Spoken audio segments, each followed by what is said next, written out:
Oh, You are a winner. Stand tall, be proud. In the face of doubt, you shout it loud. Feel the strength, let it in. With every step, you're gonna win. You are a winner, feel no pain. You are a winner, feel no pain. Yeah, I woke up feeling like a champion. Every move I make, I got the stamina. Eyes on the prize, never lose sight. Grinding every day, pushing through the night. Got the fire in my soul, never back down. In the ring of life, I'm the one with the crown. Sweat and tears, yeah, I paid the cost. Every battle fought, I'm never lost. Hit the floor, you are a winner. Stand tall, be proud. In the face of doubt, you shout it loud. Feel the strength, let it in. With every step, you're gonna win. Every challenge met, every goal in sight.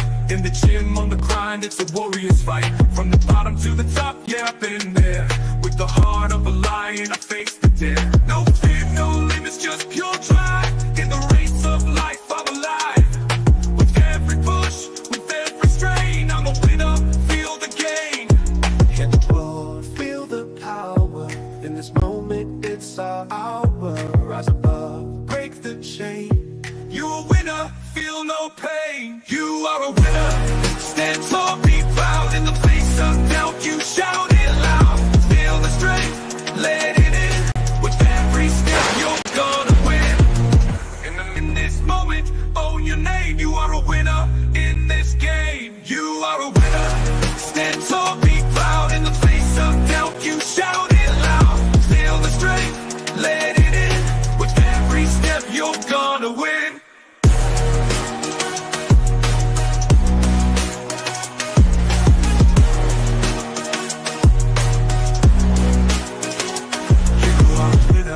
Stand tall, in the gym, on the grind, it's a warrior's fight. From the bottom to the top, yeah, I've been there. With the heart of a lion, I face the dare. No fear, no limits, just pure drive. In the race of life, I'm alive. With every push, with every strain, I'm a winner, feel the gain. In the mirror, what do you see? Out in the face of doubt, you shout it loud. Feel the strength, let it in. With every step, you're gonna win. hello, everybody. Welcome back again to another edition of Football Minutes Live, brought to you by BlueClouds Media YouTube channel. Chelsea are Chelsea title contenders. That's what we are here for. So you're going to join me here on BlueClouds Media YouTube channel as we dive into the Chelsea's season after week 11. Are they really in the title race? We're going to analyze the key moment, discuss the top performance, and make huge prediction for the rest of the season. Don't miss out the live stream. Today, also, we're going to look at the upcoming fixtures right after the international break. International break is here with us, but then we still got a lot to talk about. Also, don't forget the Caicedo news, the Enzo Fernandez, combination, and the Lavia combination is still not over yet. We're still going to talk about it and see where the balance lie. But can Chelsea play the three at the same time? And where do we put Enzo Fernandez if Chelsea have to do that? So, yeah, and also there are some transfer rumors over there, which we'll be looking at later on in the week as time goes on. Who should Chelsea bring in to fit into their team? What do they really need in terms of the attack, midfield, and defense? Let us know your view, your thoughts on it. Wherever you're watching us from, don't forget, Nizan, Stephen G are live on this platform, bringing you the latest, discussing the Chelsea's reviewing the Chelsea season so far as we are in week 11. So stay tuned, do not go anywhere. We'll be right back in just a few seconds. Stay with us.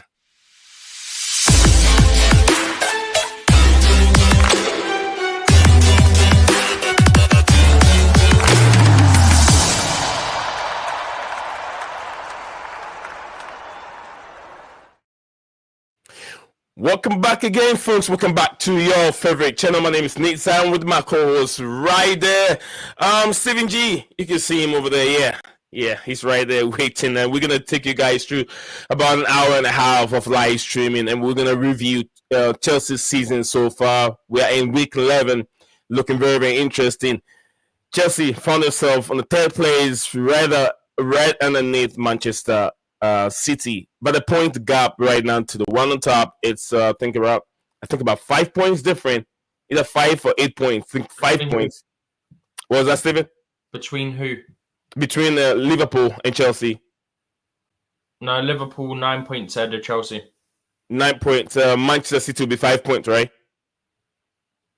Man City are 4 ahead of Chelsea. So Chelsea they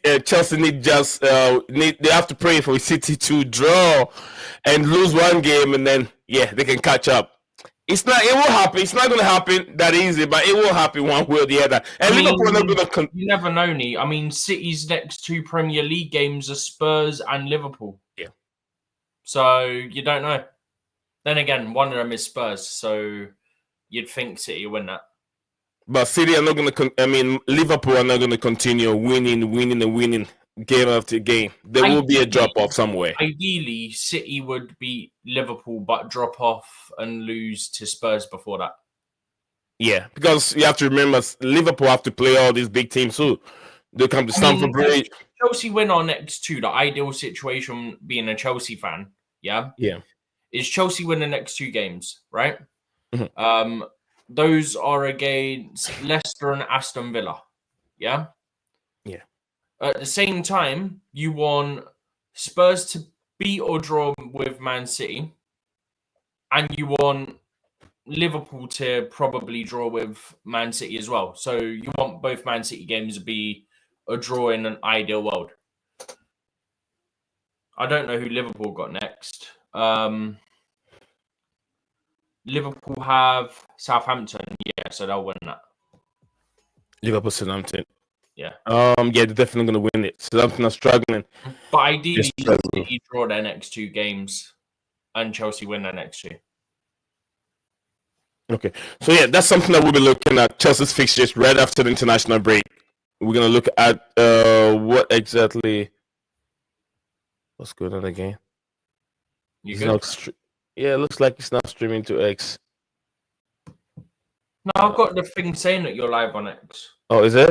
Oh, yeah, it's back up again. Yeah, it didn't show on my screen. So I actually get the notifications for X. I don't get the ones for YouTube, but I know we're up on YouTube because I actually put the notifications on. Oh. Sometimes it doesn't show. So when I went over there, I looked and I clicked on notifications on this specific stream. Okay. So I know that it's gone live on YouTube today as well. Beautiful. All right, Steven, let's look at where we are at this moment. Week 11, Chelsea 10 in the Premier League.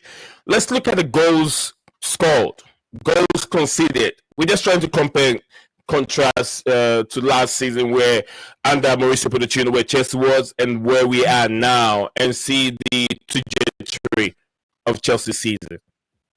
If I just move this one here. So if you're ready, let me know so I can get your screen. Yeah, if you want to look at who scored the goals, who's got the assists and all that stuff, then we can go to that one first, if that's what you want to do. Yeah, we can do that. Yeah. Just let me know which one you want to look at, and then I can literally switch to it. Let me see what you have on the screen right now. At the moment, I've got the goals and the assists on there, which next to it says how many Chelsea scored at this point this season, so after 11 games, and then how many after all 38 games last season. Okay. And then the same for conceded. All right, then let's go with that one. Number of goals scored, who scored, who assisted last season, and then we'll move on to this season. Because I think you have last season on the first one, right? And the one on your left. I'm not so sure what your left is. That one. Here. This one is the goals for this season. So the left-hand column on each one is last season. The right-hand column on each one is this season. Okay. So if we just start at the top, last season Palmer got 22 goals in the Prem. These are all Premier League specific because obviously we're doing it for the Premier League. Right. Jackson got 14 goals last season. Madueke got 5. Nkunku got 3 in his limited game time he had. Caicedo got 1, obviously, final day of last season. Felix one's there blacked out because he wasn't in the squad last season, but he's got a goal this season. So I've done it ranked by this season's goals. So that's why he's up there. Smash the like. Neto obviously wasn't here. That one should have been blacked out as well. Yeah. Sterling got 8 goals last season. Gallagher 5. Thiago Silva 3. Alfie Gilchrist, Armando Brea, Trevor Chalobah all got 1. Mudryk got 5 goals last season. Enzo 3. Disasi 2. Chukwuemeka. Is there a way you can zoom into that thing? Yep, I can zoom in on that specific column. Yeah, you can move it. Just because on some of the sheets, because of the way it lines up, it makes it a bit difficult. Yeah. So I had to try. Yeah, that'd be okay. Here we go.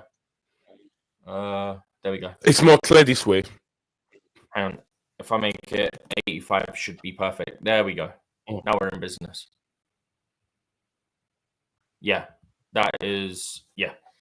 So last season, including the own goal, obviously, at the bottom, Chelsea had 77 goals scored. This season, if we look at the goals quickly, just to make it easier to follow, Palmer's already on 7, so he's nearly 1/3 of the way to his total goals from last season. He's played 11 games this season compared to obviously however many he played last season. I think he played about 35 Premier League games for the Chelsea men last season. Is the music too loud in your ears? I can't hear it. Okay. Then that means I just realized you had it on. I literally can't hear it. Okay. It's on, but it's low. Okay, that's good. All right. So, yeah. So, look, this is the one for me, right? We said we either need a proven goal scorer, yeah, or Jackson needs to step up. After all 38 league games, granted he didn't play all of them because of he was at AFCON and he also got suspended a couple of times last season. Yeah. Jackson had 14 goals at the end of last season. Jackson already has 6 after 11 games. He's basically halfway to his tally with not even a third of the season gone. So you can see he's clearly adjusted. He's clearly improving in terms of actually taking his chances.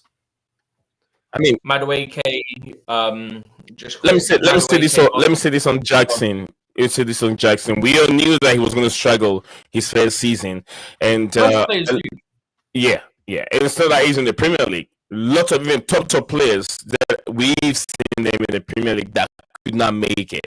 There are many of them we can mention names, especially Chelsea, who have brought in top players and couldn't find their foot in the Premier League and end up leaving. Example. Yeah, Morata was there. Higuain was also there. Well, then he got injured and he fell off. Yeah, Higuain was also one of them. Pato was also one of them. Oh, don't remind me Higuain, please. Gonzalo Higuain. And I'm not sure if you remember Falcao. Radamel Falcao was also one of them. Falcao couldn't make it in the Premier League. So yeah, I was Man United did rubbish, and then he got loaned to Chelsea the following season. So and he was. So yeah, I wasn't surprised Jackson found it very difficult last season, but you can see the trajectory, like we said, has really moved on. He has really improved on his statistics last season, because the whole of last season he finished the Premier League with 14 goals. And if you look at where he is now, 11 games in with 5 goals, that's impressive. And we can also there we go. Yeah, 5 5 goals, right?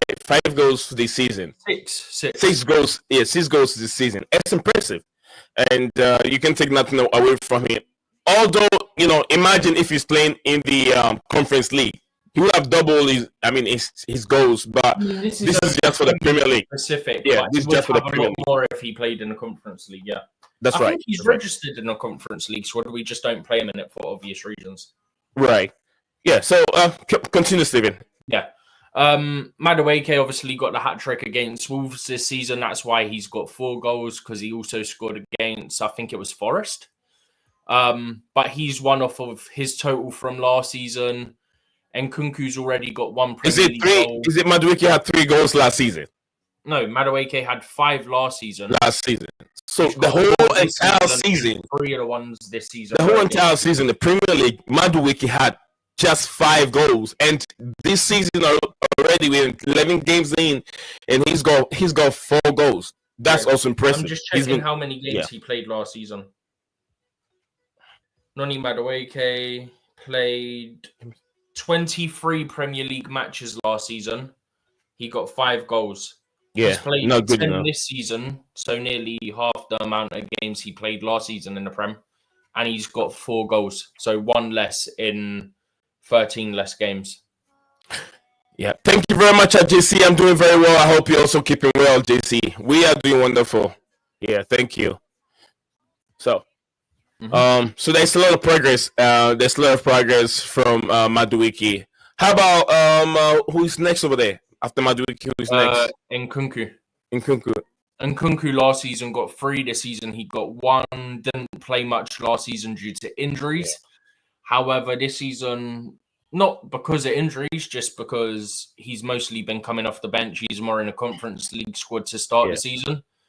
He's got 1 goal. You expect that number to go up with Nkunku. You expect him to score more from open play and not just from penalties as well, like he's been doing in a Conference League. Yeah. But look, we're getting towards Christmas, the festive period. This is when he should be getting more Premier League game time because obviously you've got to manage minutes. You're playing every 2-3 days consistently in the Premier League. You think, for example, over Christmas and the New Year, I think Chelsea play, I think it's Everton away on the 22nd. They then play on Boxing Day, so the 26th at home to Fulham. Then I think they play again on the 28th or 29th. Yeah. I'm getting it up now. So Chelsea, so let's make this easy.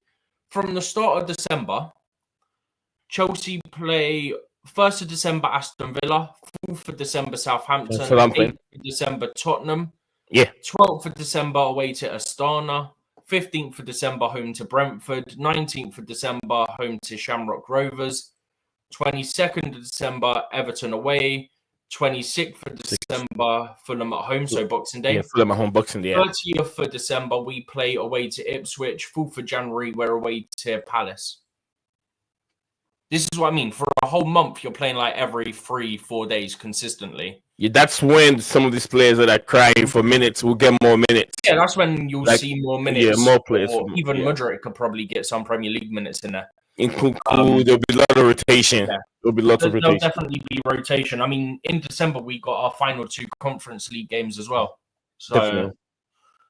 You'll have them, but for the most part, it's obviously Premier League games because we're out of Conference League. We're out of the Carabao Cup. Sorry, got Conference League on the brain because that's what we were just talking about. But it is what it is. But yeah, that's one of the things for me is that we all know that rotation is coming. It has to come so that players stay fit and available. So that's going to be happening. Next one on here was Caicedo. 1 goal last season, as I touched on. Final day of the season. I mean, the halfway line goal against Bournemouth. This season, obviously, a couple of weeks ago, he got his goal against Man United. Cleanly hit, lovely finish. So he's already matched what he done last season. João Felix wasn't here. Yeah. But, I mean, realistically, what you could do here is... So Felix wasn't here. Neto wasn't here. Yeah? You can say, well, you've got Gilchrist, Broja, Chalobah, Chukwuemeka, Colwell, all scored 1 plus an own goal. So you can say, well, Felix can cover the Broja goal, for example, and Neto can cover the Chukwuemeka goal, for example. If you want to do it in terms of, are we making up the goals that we had from players that have now left elsewhere, or are we not? So if you want to do it that way, then that's a way you can kind of do it at the moment, if that makes sense. Yeah, it does. It does. I'm just quickly going to do this because it's going to bug me up. Whilst you're doing, let me shut this brother up here quick in a minute. Yep. Let me see if I got the name right. Is it Gushan? Is it Gushan? Yeah, Gushan. I'm sure that's the name. I'm not so sure about the last 2 names, so I'll try to be professional here. I'll go with the first name, Gushan, which I'm very, very sure I got it right. He says, can we collab for a show on Chelsea? That's for my brother. He's a content creator. Thank you very much, Gushan, for jumping on the stream today. Sure, why not? If you go in my description, my video description. You can see my information so right there. You can message me on. I have my email also set up there. You can message me through that place, and also X. If you're on X, you can follow BlueClouds Media on X. And you can send me a message. Yeah, DM me over there, and then I'll look into it, and we can schedule something up. No problem at all. We can do that. No problem. So guys, so if you're watching us live on X or YouTube, what we're trying to do here today is absolutely like, comment, and subscribe, and smash the like button. Do that. So that's the best way it will help the channel. It will help the channel when you guys come on, you like it, you subscribe to the channel if you haven't, and everyone is welcome to this platform, whatever platform, whatever club that you support, Chelsea, Arsenal, Liverpool, whatever platform that you support, you're welcome to our platform, and we don't discriminate. We respect each and everyone's opinion. That's all it's about. If you don't have opinion, then we're not going to have this channel. That's what it's all about. We respect your opinion, and then we make sure we take your questions as they come in. So whichever platform you're watching us, we really appreciate your time. BlueClouds Media is the name of the channel, and the show is today we're reviewing Chelsea season 11 games in, 11 Premier League games in already, and Chelsea are looking very, very strong. No one is talking about Chelsea challenging for the Premier League, but I think that this team can challenge. They can challenge for Premier League given time, because Arsenal, who were deemed to win it or being the second in the Premier League, are nowhere to be found. They're right underneath Chelsea, but no one is talking about Chelsea. Why? Because they have a young manager, and they are thinking about inconsistency. But Arsenal are inconsistent themselves. Man City are inconsistent themselves. The only consistent team in the Premier League now is Liverpool. Without a doubt, they have a consistent win ratio. They're not dropping point. They keep winning. They've lost 1 point, which was against. They've lost one game, which was against Nottingham Forest. So yeah, there's a lot to talk about. Also, there are some transfer rumors on Chelsea looking at to a defender, and also Chelsea. There's some rumors there. Enzo Fernandez might leave the football club, which I disagree with that. And also, what the sense of bringing in Drisbury Hall? Does it really matter to bring it in? Was it really necessary, or was it just a useless transfer? We'll also talk about that. We could have just kept, say, Santos, for example, in my opinion. Yeah, there was no need. There was no need to bring Drisbury Hall. It's not even better than those that we have in the Premier League. Fair, I say we could have kept Santos. At the same time, I'm glad that Santos is getting consistent minutes away at Strasbourg, because obviously to develop, you want to play more so that you can get the game time and you can learn from in-match situations. Bro, he's scored like 5 or 6 goals already this season for Strasbourg, Andre Santos. Like, he was there for the second half of last season after the disgrace that was the Nottingham Forest loan in the first half of the season. Went to Strasbourg second half of the season, looked good. He's gone back there. Yeah. Obviously, he knows a lot of the players because it's got to be the same people, because they didn't have a massive overhaul. And then, look, it's got a new manager there anyway, so no matter where he was, whether it was Chelsea or Strasbourg, he's got a new manager compared to what he would have had last season. So, look, for me, I think it was a good move to loan him out because of the game time, and you don't want him to just be getting Conference League minutes. You want him to have actual minutes against opponents that are a good level. You don't want him playing against Astana, for example. You want him playing against the top level European clubs. Okay, they're not in Europe, but in terms of you're still playing PSG, you're still playing Monaco, who are in Europe, you're still playing Lille, still playing Lyon. They're good teams in Europe. They're good teams in France. So he's playing to a good standard compared to if he was in a Conference League squad. You're playing Astana, Panathinaikos. Okay, Panathinaikos are decent. Fair enough. Heidenheim, Noah, like all these lot. You just done that. Yeah, I just done that. Yeah, I didn't know if it just bugged out or I didn't know. Yeah, I just did that. Yeah, absolutely. I do agree. Look at what he went through with Nottingham Forest under Steve Cooper again, and look at the performance of Steve Cooper. Yeah, it was Steve Cooper, right? Yeah, it was Steve Cooper, and he played under Steve Cooper. He didn't get a chance to play match games until Chelsea withdraw his loan. Yeah, and look at how Steve Cooper is taking Leicester City through. Still very bad. But anyway, we're looking into that. Steven, let's continue with where we left on. We left off before I went through the comments. So yeah, I mean, we just said like Caicedo got the 1 goal last game of last season. He got the 1 goal against Man United the other day, so he's already matched his tally from last season. Felix and Neto weren't here from last season. They've got a goal each. Chelsea already on 21 goals. Last season they scored 77. So if we look at it as 77 divided 38. Actually, why am I doing that? I've literally got it here. Last season, Chelsea scored 77 goals, which is 2.02 per game. This season, after 11, they've scored 21, which is 1.9 per game. I mean, that changes at a click of a finger. If we'd scored 1 more goal against Arsenal or anyone else that we've played, then you're scoring 2 goals a game. So instantly that jumps up. So it's really not a big difference compared to last season in terms of the rate at which we're scoring. I haven't got the goals conceded one. That's harder to track. And would have took like hours going through and figuring out who was on the pitch when we conceded and all that stuff. But last season, as a team, Chelsea conceded 63 at 1.65 per game. Yeah, the conceded ratio was too high last season, Steven. Yeah, it was too high. I mean, you look at it this season, 13 conceded in 11 games is 1.18 per game. It's it's nearly 0.5 down on what it was last season. Nearly half a goal per game down on what you conceded per game last season. So that is a big jump. The 0.1 of the goals scored from 38 games last season to this season, the difference there isn't big. But when you're talking half a goal per game on average, it makes a big difference. It really does. That is literally the difference between winning games. Brilliant. Enzo Maresca has done a very, very good job conceding.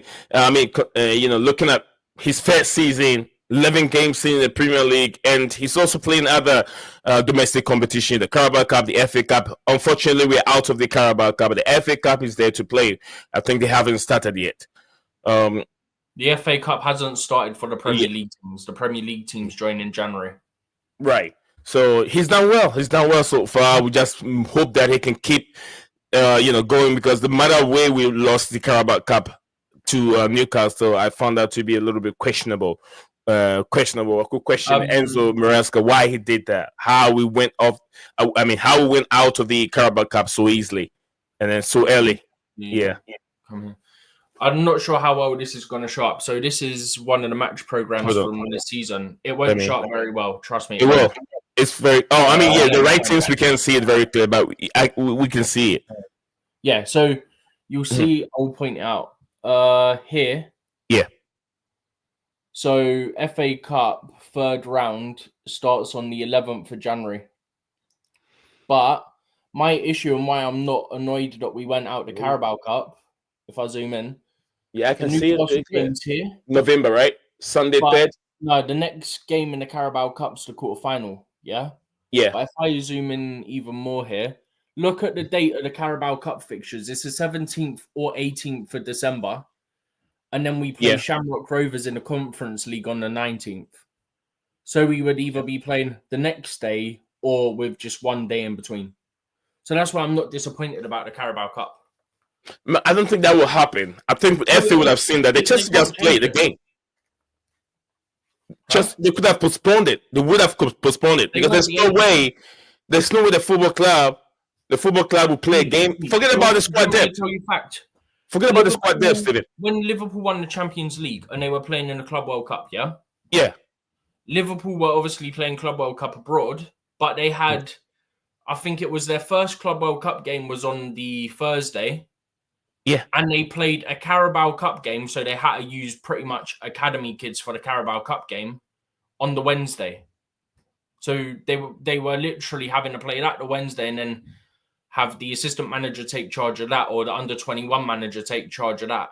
And then the next day they were playing abroad in the Club World Cup with the first team. So they had to field essentially their youth in the Carabao Cup with their under-21 manager, and then the very next day, it was the first team playing in the Club World Cup abroad. So it can happen. Very much can. And that's why I'm not disappointed that we went out. Plus, it's the Carabao Cup. No big Premier League team, really cares for Carabao Cup. Like, if we won it, I'm like, okay, cool, we won the trophy. Who did we beat? That's how I look at the Carabao Cup. If we beat the FA Cup, it's a bigger deal. It's the more historic trophy in English football. Yeah. Because you get everybody in the FA Cup. In a Carabao Cup, you don't get everyone. You just get the Premier League, Championship, League One, and League Two teams. Whereas the FA Cup's literally all the teams in the football pyramid in England that are registered with the FA to be able to play in the competition. Okay. So that's why there's more to the FA Cup. So for me, I don't care that we went out on that. Steven, the bigger question here is let me go through this before I go to the bigger question. Like I said, it's only Leighton's one, I think, isn't it, on it? Yeah, the Leighton one. Yeah. Big up to Leighton, CFC. He said, big up to legends on the panel. We are not selling Christopher Nkunku because we have put a lot of work and to get him to come to the club. We gave him our support when he was injured last season when we needed him. So 100% he's not. I've said I know Chelsea would definitely not sell. Chelsea's not going to sell Christopher Nkunku. Chelsea's not going to sell Enzo Fernandez. Why? Because Chelsea cannot afford to lose that amount of money. Even 60, 70 million, no one will buy Enzo Fernandez right now. If you put that money down, Chelsea will not even take it. 60, 70 million, they won't even take it because that's a lot of loss. Chelsea, I think the final price was 105 million from Benfica. And Chelsea will not accept 60 to 70 million. And the player is not a bad player. This is a player that emerged as the best young player of the World Cup. Just ended in Qatar a couple years ago. Young best player in the tournament that won the World Cup. So at his age, there is a lot of talent in it, but Enzo Maresca has to go to work. Enzo Maresca has to put his foot right to make sure he get the best out of Enzo Fernandez. Because I've watched this play highlights, play for Benfica. I've watched him. Is it Benfica? Yeah, Benfica, right? Enzo, yeah. Yeah, Benfica. Yeah, I've watched him play for Benfica where he wears, I think, the red or something like the red or orange jersey. I think red jersey. He played very well. His distribution was always spot on. And you guys saw him against Arsenal. He came on and contributed. He's a player, to be honest with you, he needs support around him. It's just like having Jorginho, you need a goal like Conte. Having Jorginho, you need a Caicedo. Having that guy, you need someone with legs around him. But if you have two big, good defensive players in that team, it limits our chances of attacking or distribution in that way. So either we play the three of them or we don't. Because Enzo Fernandez is not going anywhere. He's here. He's here with us. We have to find a way to play him. But thank you very much, Leighton CFC, brother. Appreciate it. Neil, big up to you, Neil, says Bundesliga players of the season. He's on about Nkunku. Okay. Bundesliga player of the season. Absolutely. Bundesliga players is just one Germany player of the year. Okay, he won the Germany player of the year one time and Bundes top scorer.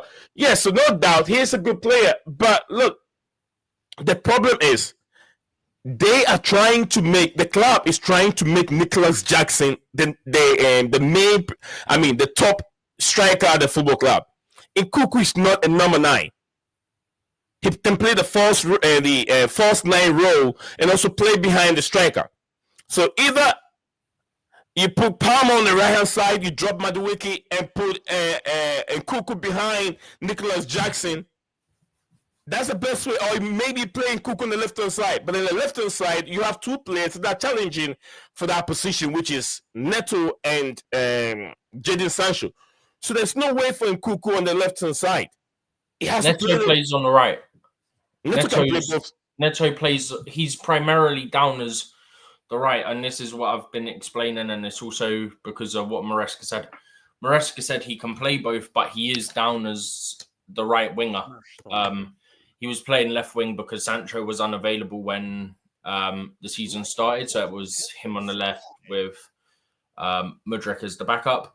And then Sancho joined. Sancho wasn't available because of fitness and stuff, so he stayed playing there. And then obviously we saw Sancho come in and Madueke would start on the right and Neto was in the Conference League squad. Now Sancho's been unavailable through illness and injury for a few games, so Neto's gone back to the left. I think after international break, Sancho would be fit. I think we see Sancho on the left and I think we see Neto on the right. That's what I think is going to happen after the international break. With Madueke being dropped for a bit. Yeah. That has to happen because, no one has any... I don't have anything against one Madueke. game after international break, see how he does if he has a good internationals for England, for example. But absolutely. I can't see it. I think he has to be dropped. I said this the other day, but yeah, that's my view on the Madueke situation and Neto and all that stuff.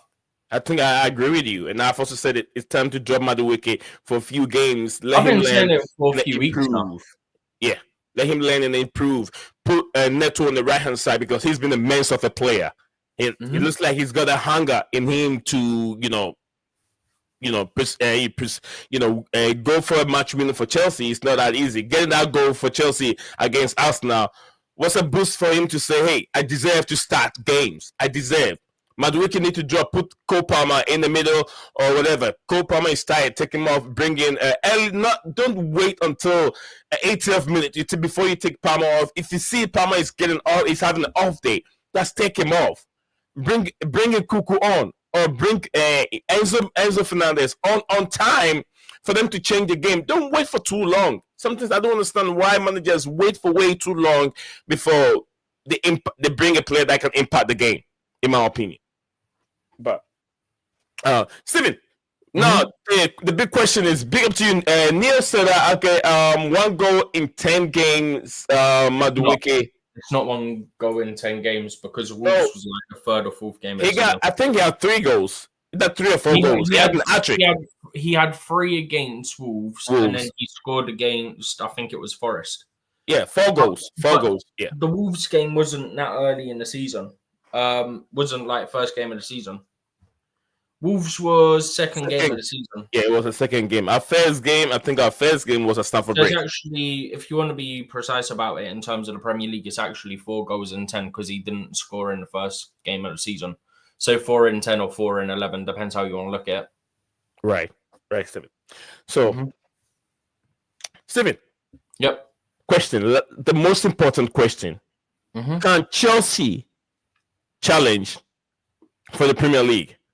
9 games different from Chelsea and Liverpool. Points, not games. Points. Sorry, 9 points different from Chelsea and Liverpool. We haven't got anywhere. I think we're not even halfway through the season yet. We're only 11 games in. Lots of games to be played. Point. Right. See, so my head says no. My heart says it's possible because, as I've explained the other day, big up DJ, by the way. Big up DJ. As I said the other day, I mean, you look at the games that Chelsea got out of the way. We're 11 games in. We've played 4 of the fellow big 6 clubs. There's 1 left, that being Spurs, and that's an away game at Tottenham. And that's in about 2 weeks. Hang on, let me get my thing up and go to results quickly. Spurs is 1, 2, 3. Spurs is in 4 games. So game week 15 is Spurs. So after 15 games, we would still have 4 games until we get to the midpoint of the season. We would have played all the big teams. Meanwhile, I think it's Man United still have to play Man City, Liverpool, and Arsenal, and I think Newcastle as well. But Chelsea got all them out of the way. So it's not a big deal, other than Spurs, obviously. But I don't think Man U, other than Chelsea, have played... Have they played Liverpool, maybe? But other than that, they've not played any of the other... Man United hasn't played Liverpool. Haven't they? No. Okay, so I know they've played... what's it? They played us. They played Arsenal. Huh? They played Arsenal. That's the one. Yeah, but I think they still got Spurs, City... I think they lost against Spurs. They lost against Did they Spurs. play Spurs? Yeah. Oh, they have. They Okay, lost it's 'cause I'm trying to remember the way someone sent me screenshots of the games they got coming up, Yeah. but I think it included cups and stuff, and it threw me off. But I think they've still got a fair few of the big teams to come. Like, yeah. Whereas Chelsea have got one, and then Chelsea, we know. I said this the other day. Chelsea struggle at Old Trafford, struggle at Anfield, struggle Bournemouth away performance-wise more than it is the results. Struggle when it comes to West Ham. So West Ham away, Bournemouth away, Anfield, Old Trafford. Who else have we got coming up? We got Everton away coming up. We've got one more. There's one more, I think. There's more than that. But we've got, in the first half of the season, about 6 or 7 of the tricky away games. Yeah. A be out of the way. And then obviously Spurs is in there as well. So it's a big club away from home again. Chelsea would have played all 5 of the fellow Big 6 clubs by game week 15.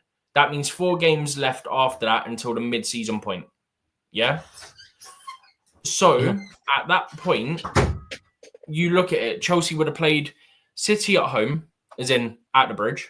They would have played Liverpool away, Man U away, Spurs away, Arsenal at home. So, second half of the season, we got only 2 away games against the fellow Big 6 clubs. That being Arsenal and Man City. The other 3 of the traditional Big 6, we all have at home. 2 away, 3 at home. I actually love that. I love the fact that we got more of the home games against those clubs in the second half of the season than the first half of the season, because you want that crowd behind you in the back half of the season. If you're fighting with them, if you're fighting Spurs for Europe, you're fighting Liverpool for Europe, you're fighting United for Europe, you want that crowd with you at Stamford Bridge, pushing you to the line. Exactly. Guys, yeah, absolutely. Guys, if you're watching us live, we are streaming, lucky to be streaming to 2 platforms at the same time, X and YouTube. So if you are joining us, you want to know what today's stream is all about, it's can Chelsea really challenge the likes of Manchester City and Liverpool up on top of the Premier League? It's 9 points from Chelsea and Liverpool, and I think 5 points from Manchester City. City haven't hit the gear yet. They got a lot of players injured, but I'm sure if City get things ready, have players coming back, they can start challenging. But big up to you, SDT United will challenge next season, bro. That is not true. I have to be realistic to you. They won't. They've got too much of a job to do rebuilding their squad to challenge next season. It's going to take at least 2 years. In my opinion, it's going to take at least 2 years. I don't think your centre back will work for the Amorim system. I think there's plenty of other things that need to be improved as well. Where do you even play Bruno Fernandes? Amorim play 4-3-3. Is he going to adjust to accommodate the players on the pitch? He plays 3 at the back. Is it? It's like a 3-4-3. 3-4-3. So where is he going to play Bruno Fernandes? I was looking at someone was trying to explain it and how they can get. I don't know if he's played I don't know if he's played like a 3-4-1-2 or anything, but if he does, then you'd imagine if he has played a 3-4-1-2, then you'd have Bruno as the 10, you'd imagine. 10. All right, we'll see. We'll see about that. Leighton said, according to my trusted source, Caicedo does have a future at the football club, but all the players that wasn't included in the whole team to play Arsenal are now going to be sold, including Casadai, according to him. Guys, my brother here, he is on X. Yes, if you see the messages are coming from X, he is a very, very reliable and trusted friend, and some of these sources are very, very, trustworthy. So you can rely on him. If you follow him on X. If you're on X, look for Leighton CFC, and also if you're on YouTube, you can look for Rich Moneymaker. He goes by Rich Moneymaker on YouTube, and also goes by Leighton CFC on X. So follow him. And I'm sure you will regret you did. And also, don't forget, do this for BlueClouds Media YouTube channel. Smash the like button. Just do that. Smash the like button. Follow us. Subscribe. Like, comment, and subscribe. Beautiful. Like, comment, and subscribe. 000, right? 0-0. I'm sure that's what it is. So you cannot win the title when you have Torres in your goal. Don't even think about it. This will be the comments of the of the day. I'm gonna pin that comment. Let me get it. Steven, pin that comment for me. I'm not. I got too much on my side here. Yeah, on YouTube, pin that comment. That's the comment of the day. Yeah, if you have a terrorist in your goalpost, there's no way this guy keep chipping and giving goals away unnecessarily on your real pool, right in the corner. You couldn't save that. When was the last time Martinelli scored a goal in the Premier League? And you made this trash guy score a goal against you. But as it is said there, did you say we don't have CBS? No, you do have.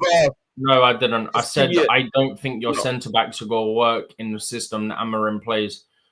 I think one of the big issues for me is the centre backs. I mean, how are you meant to play a back three when you've got Maguire, Lindelof, and Evans as three of your centre backs? Not necessarily starting, but at the end of the day, they're three of your centre backs. You need to upgrade. So look, you got three top players. They have to get rid of them.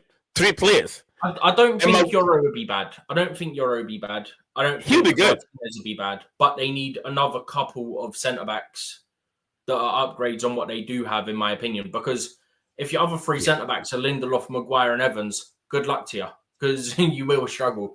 If you get a couple of injuries, you're in trouble. That's just my opinion. Evans don't have legs. John Evans don't have the legs. He doesn't have the legs yet. Maguire don't have that leg either. I think maybe Maguire, not Maguire, John, not what's his name, Lindelof. He has the legs, but his defensive is defending as an issue. I could be wrong. Skylar's here now, so you can correct. I swear Lindelof always seems injured to me. Or is he just not getting picked? No, he's not getting picked. I'm not sure he's injured. He's very healthy. I feel like I actually barely see him. All right, so let's see what we have here. Neil said we can win the league, but we pay the big 16 too much respect. I want Enzo Maresca to go for a win against a big 16 in Kuku, Palmer, Enzo in the midfield just once. Let's show him in trying that. Game of the season against Man City. I'm pretty sure that's what we did. Okay. Jason said DJ, you were at the Arsenal game. How was it? Yeah, we're gonna hear DJ's. He said he was gonna go to the game. Dan also said he was gonna go to the game. I told him to get a picture, so I know he went. Because sometimes I don't trust my brother Dan.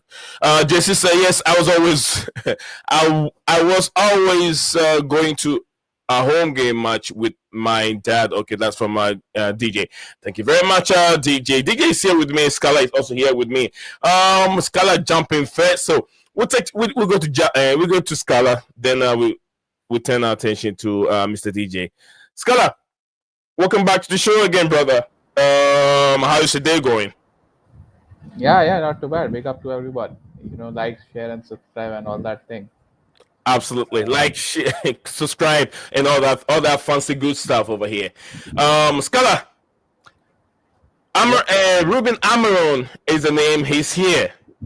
Things are changing. Revelation and what's his name again? You guys, a striker who took over for a while as an interim manager. Left the football club. He wanted to stay. Van Nistelrooy wanted to stay because he did a good job. But I don't think if you guys have done that, he would have had a few spell, and then it will happen again. It would be like you guys having Ole Gunnar Solskjaer.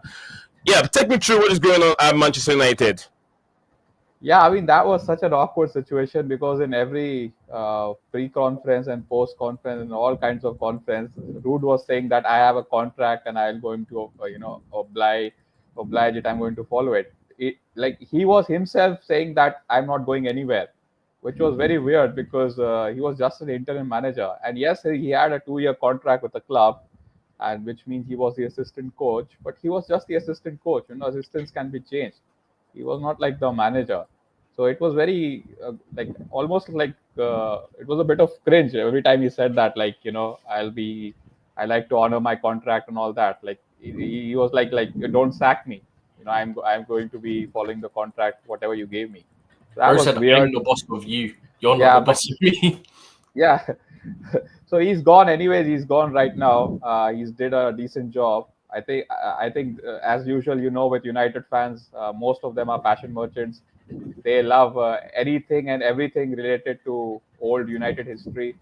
That's why they literally gave Oli a job. So we literally had probably our easiest run, easiest month, with 2 times playing Leicester, 1 time against some Greece team. I don't know if they are even Greece, like PAOK. I don't know which Yeah, country is they that. are. They're Greek. Yeah, they are Greece. And the only difficult game we had was Chelsea. And even in that, I don't think it was more to do with us than to do with you. Because as I've said this many times, I was expecting a lot from you guys. Because I know we are very average, That's but true. That's true. regardless of that, we did stifle your attacking players. So you got to give some credit for that. But come on, man. To Leicester, PAOK, and Leicester again. That's you should be winning it. But yeah, by the by, he's gone. So Amarim is here. I saw him greeting Mason Mount and Kobe Mainoo, all these players who have stayed back for the international break. So yeah, I am hopeful. I'm still skeptical. I'm not going to be over egging the pudding because I've done this so many times.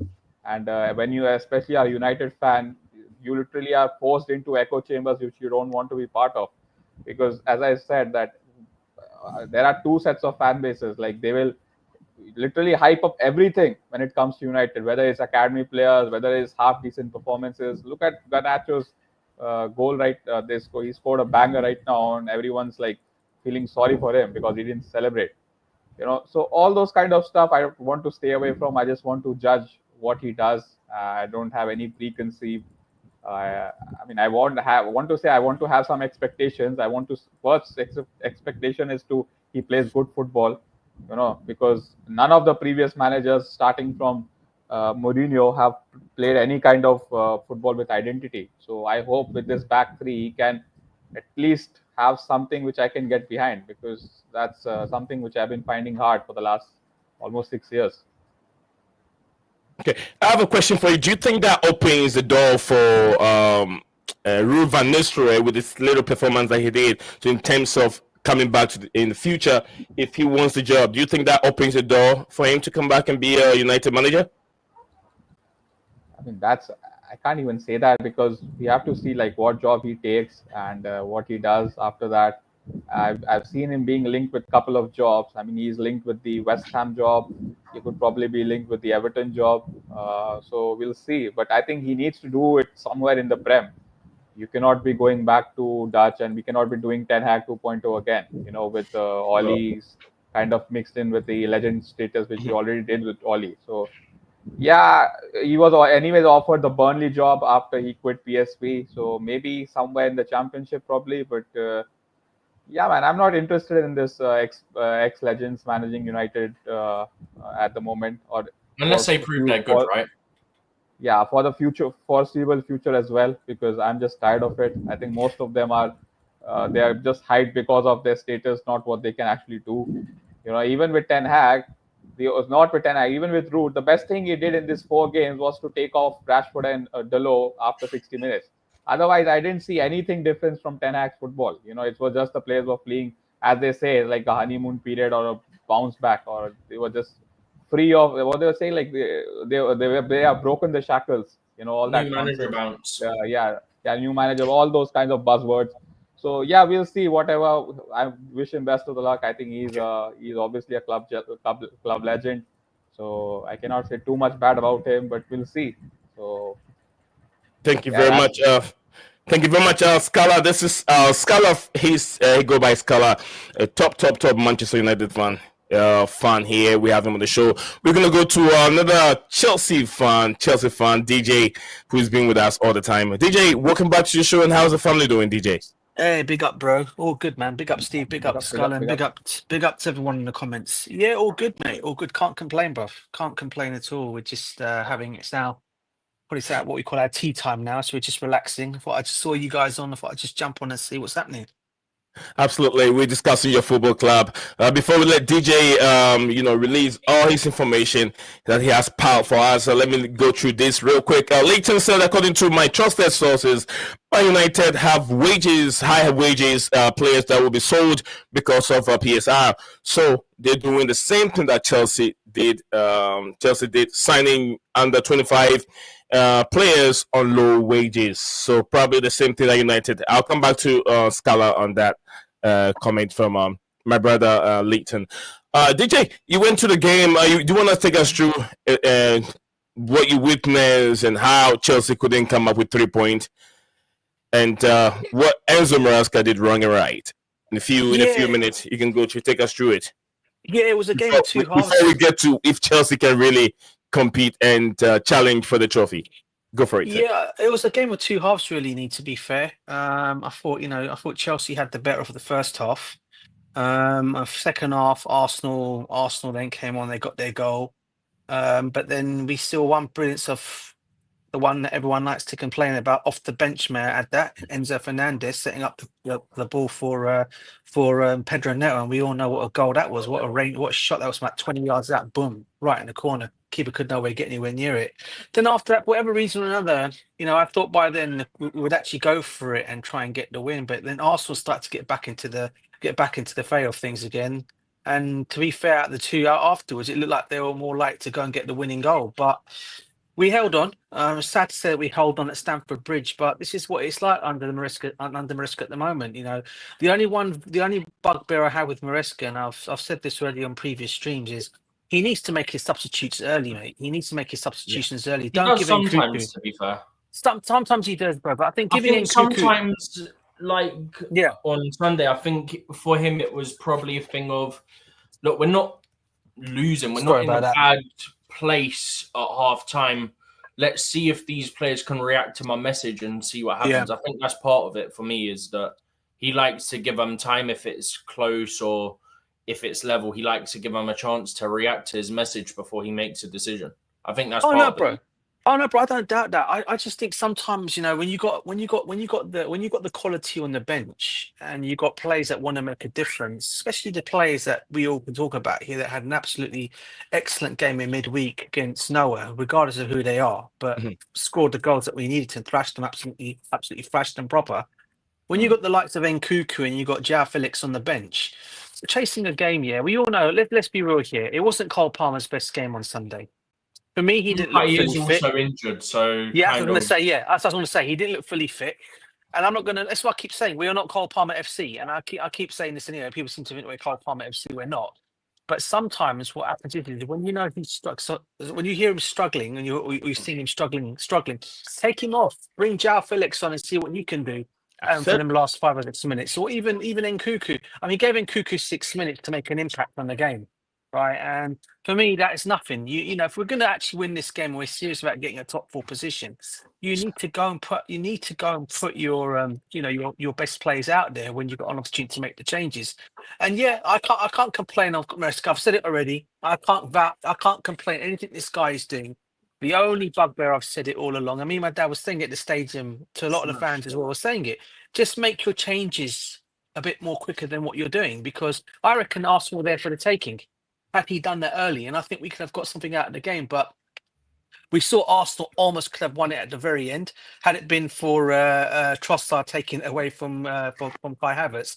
I think the best part of the game, and I don't know if Steve went to the game, the best part of the game for me, the best part of the game for me, Steve, has to be Kai Havertz, mate. He scores the goal, gives a shush to the crowd, and he ends up being flipping VAR. Do you know, just quick on that though, do you know what annoys me? If that was given as a goal, it shouldn't have been given, by the way, if it weren't offside. Have you seen the replays back? Yeah, I have, bro. I have. Ball gets played, ball's passing Caicedo, then he blows his whistle. Yeah? Kai Havertz, what shambles. Thankfully, he's offside because of Donkey in the middle was adamant that he'd blown his whistle, when you literally see on the highlights and the replays, he don't blow his whistle till the ball's passing Caicedo to get to Havertz. Yep. Yeah? 100%, bro. VAR wouldn't have been able to intervene, I don't think, which is absolute criminal on that, by the way, because he booked Neto for telling him, look, you didn't blow your whistle. Yeah. We But hasn't weren't that happened to ready us because before, you bro? didn't blow your whistle. Who did that to us once before? And someone, I think it was the same team that went and scored a goal. Who was it? It was a referee that did this. It was I can't some years remember. back. But then the But it thing that happened to us annoys me, previously. Yeah. what annoys me is how many times did we try to take a quick free kick, blows whistle? No, come back. What the? I mean, listen, I'm not going to sit here and call. Listen, you know how much I like what Kai Havertz did for us at the football club. He got us that win and go on the Champions League, mate. We got to go down in history for that. So I'm not here to knock Kai Havertz. I was only laughing at the fact he was giving it all to the crowd, and then the goal was given offside. That's the only part I'm loving it. But I've got no qualms against Kai Havertz. People always say about, but he got abused, this, that, and the other. Look, bro. He got the majority of the abuse from people online. Look, I didn't like him. I thought he was always offside. I was calling him a donkey, but I weren't giving him like abuse. Like people go, Chelsea fans gave him abuse and wonder why this, that, and the other. No, man. Have some respect. Yeah. I think. Look, Kai Havertz. We have two players that play for Arsenal Football Club. We have Jorginho and we have Kai Havertz. If you look at the kind of respect that the fan base give to these two players, technically, Declan Rice came for our academy. Both Rice and Jorginho didn't see the pitch. I can't even remember if he was on the bench. But Rice and Havertz, both, DJ can back me up on this. Both of them got called Chelsea rejects. One Sunday, they both got called Chelsea rejects. But even the fans don't have that kind of disrespect for Declan Rice on the pitch. It's Kai Havertz creating enemies. You play in a football club, the fan base over there, and you're creating enemies. You score a goal, a club that made you win your first ever Champions League trophy. It's showing them disrespect. You score a goal and you're celebrating. I don't mind if you celebrate, but celebrating the respectful manner. When they battered us a few months ago, he done all this, didn't he? Yeah, that's what I'm saying. That is what my only qualm with him was. And then he comes out and says it'd mean more to win the Champions League with Arsenal. Right. Yeah, well, that in itself is if that's your belief, that's your belief. The easiest way to put it, whilst not showing disrespect to your former club, is I've won one Champions League, I'd love to win another. Simple. Yep. You don't need to say it in a way that's disrespectful. Would you say the language barrier also can affect the way he expressed himself? Maybe. No, not on this. I think he's not on this. Because he literally said it would mean more to win it with Arsenal. So he knows what he's saying. He knows what he's saying. That is annoying in itself. That in itself, I have to say, yeah. And then I won't blame for that. I mean, DJ, you said it, mate. I mean, the fact that he done it and he shushed the crowd for it to be offside, and then bro, the chants that got called towards him afterwards were brilliant. Yeah, it was lovely, mate. It was lovely. DJ, one more question to you. Do you think that Chelsea can push their way out? 11 games in, the fight. I mean, the goals has not been coming like it's supposed to do. Anyway, some of the players haven't. They've dropped down. The performance have dropped down a little bit. Madueke, which we all expect a little bit more from him, but with where we are now, do you think Chelsea can push for challenging the Premier League? I know it's too much, it's a big ask, but I'll be honest with you, bro. I mean, my heart tells me yes, I'd love us to, but my head tells me no. We're not ready yet. You're the same as me. Did you say that as well, bro? I didn't even hear. I said like, is it my head logically? Yeah. You say no. Your heart wants you to. Like, want to comments right here it to happen. But Neve, in a second, if you get up the thing of just shared, you'll see my point I was making earlier about who we've played, where we've played. Typically, what our record was there last season.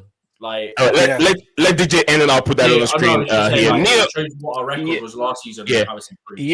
I mean, Neil, thank you very much for your comments. It looks like the Chelsea players themselves do not like Kai Havertz, and you can tell on the page. Yeah, he got bullied off the ball by Rick. He did. Yeah. Go for it, DJ. No, I was just saying, I'd love us to, bro. But listen, it's a bit too much for us this season. I think when we all set out together as fans this season, we all said, didn't we? A trophy and top 4 finish. And I think I've stayed with that narrative. I said, I know a lot of us, I know some predicted 5th here, but I remember I came on your stream when we first started out and I said, Nee, I think we're good enough to finish top 4 if Maresca can get these players playing the way he wants them to play in the way we knew he set up at Leicester, but obviously playing with a better team. And I feel he can get us to top 4. But Okay. to say we're going to win the league, I think that's just a little bit beyond us. I think for me, top 4 finish and a trophy. And I think it'll probably be the European trophy. I hope. So we win all. So we win If all we of them. don't win that, something's gone massively wrong. DJ, Yeah, DJ. 100%. I mean, Yeah. I don't know where Scala lie on this topic. Look at where Liverpool are. Liverpool have a new manager and a slob. This team that they have, although this team have been there for last season, you can say the same thing to Chelsea team. The core of the team has been there last season with a new manager, and the slob just go to Liverpool, and he's getting these guys playing. So why not Chelsea going in and win it? I don't think we should be far off challenging this trophy. I don't think we should be far off. If Arne Slot is doing his first season with his style of play, and Liverpool players have understood his philosophy and playing very well, I think Chelsea can do the same too.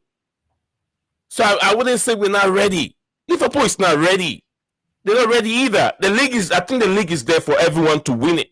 Man City themselves are struggling. Arsenal, who are deemed to win it, are also struggling. Why can't Chelsea win it? I think we should put ourselves out there instead of being The thing is, the saying we're media not say ready. Arsenal will win it, yeah? The media say, oh, Arsenal is still in the title fight, yeah? Just quickly. But at the same time, yeah, how can Arsenal be in it? I'm just saying, based what the media are saying. I'm not saying this is my belief. I'm just telling you what the media is saying. Media are saying, oh, Arsenal is still in the title fight, even though they're 9 points off the top, yeah? Hello? Mm-hmm. So are we? Yeah. Scala, what do you think? What do you think? Can Chelsea do it? If Liverpool are doing it, no one expected Arne Slot team to push far the way they've pushed it right now, with 9 point big gap between them and Man City, them and Chelsea. What's your thoughts on this? Yeah, I mean, but the big difference is that whole core of Liverpool players, they have won previously multiple stuff. The whole core is still there, minus Henderson and Wijnaldum probably. Otherwise, Trent and these guys, even when they reached the Champions League final, when they lost to Real Madrid just a couple of seasons back, that core is still there. And Chelsea, ever since your takeover, if I'm not wrong, you haven't won any trophies. I mean, you lost to Liverpool's academy players. That was supposed to be a guaranteed trophy and probably your first trophy under this new whatever your takeover. Yeah. So I think you are still a bit not a bit, but quite a way off the title, because to win the title, you have to at least have some decent results against the big teams. And so far, you haven't. So I think you will probably need another 2 seasons to sustainable title charge. Maybe it could happen next season as well. I mean, one thing is that Chelsea, I mean, you come and go. I mean, that's one thing. You'll win the Champions League out of nowhere, and then it'll be redundant for the next couple of years. So I don't know if that process still follows, but I would like you to stay with his manager, because I can see him building something. I don't know if he will be the guy to win you the big honors. We probably have to wait for that. But yeah, man, as DJ said, like, I mean, even where you are right now, you are way ahead of schedule. So anything more than third is probably a bonus for you this season in the league. I think Conference League, you should walk with it. I don't think most of the teams I don't even know in the Conference League. So that should be a guaranteed trophy this season. So you probably should win that. And then, yeah, if you can finish like very close to second, I think that will be a very successful season for Maresca. I think his first season, and I don't expect you to even put a title chart this season. Maybe you can, but it's been only 11 games. So let's not get carried away. We'll see where the table is after probably when half the season is finished. So, yeah, it's probably a bit too soon to say Chelsea are in a title challenge. I think even you guys will agree that if you can finish probably like single digit behind the second place, because I think Liverpool and Man City, they'll be challenging for the title. If you are close to Liverpool or whoever second is, probably like around 4 points or 5 points, I think that's a very successful Premier League for you guys, especially since where you were last season. So, yeah, I think you're doing well, man. You're way ahead. Thank you very much. We're gonna give the microphone to Stephen. Leighton said, "Tell DJ, according to my trusted sources, Enzo is out with being dropped, but he will be back for the smaller teams. Christopher Nkuku and Joao Felix are okay in not playing so much because they need to work more on their defensive attributes, like Noni has done 100%. JC said Scala says United will be in title challenge already next season. No, it wasn't. JC wasn't Scala. It was our brother here called SDT who said that. Says next season, but CFC need another 2 seasons after this one. He just laughed. But no, it wasn't Scala who said it. The comment is right here. I can bring. That's a comment right here. It says SDT said United will challenge next season. So according to him, so probably. I'm not sure if Scala said that to me, and no, I didn't hear him saying it. But Steven, take us through this real quick, then we can move on. Yeah. So this first one, I'm gonna show you 2 different ones. This first one, obviously, you'll see like the key here. Green, we won last season or this season. Draw is the orangish color, and obviously red is for a defeat. This season, for the exact same opponents.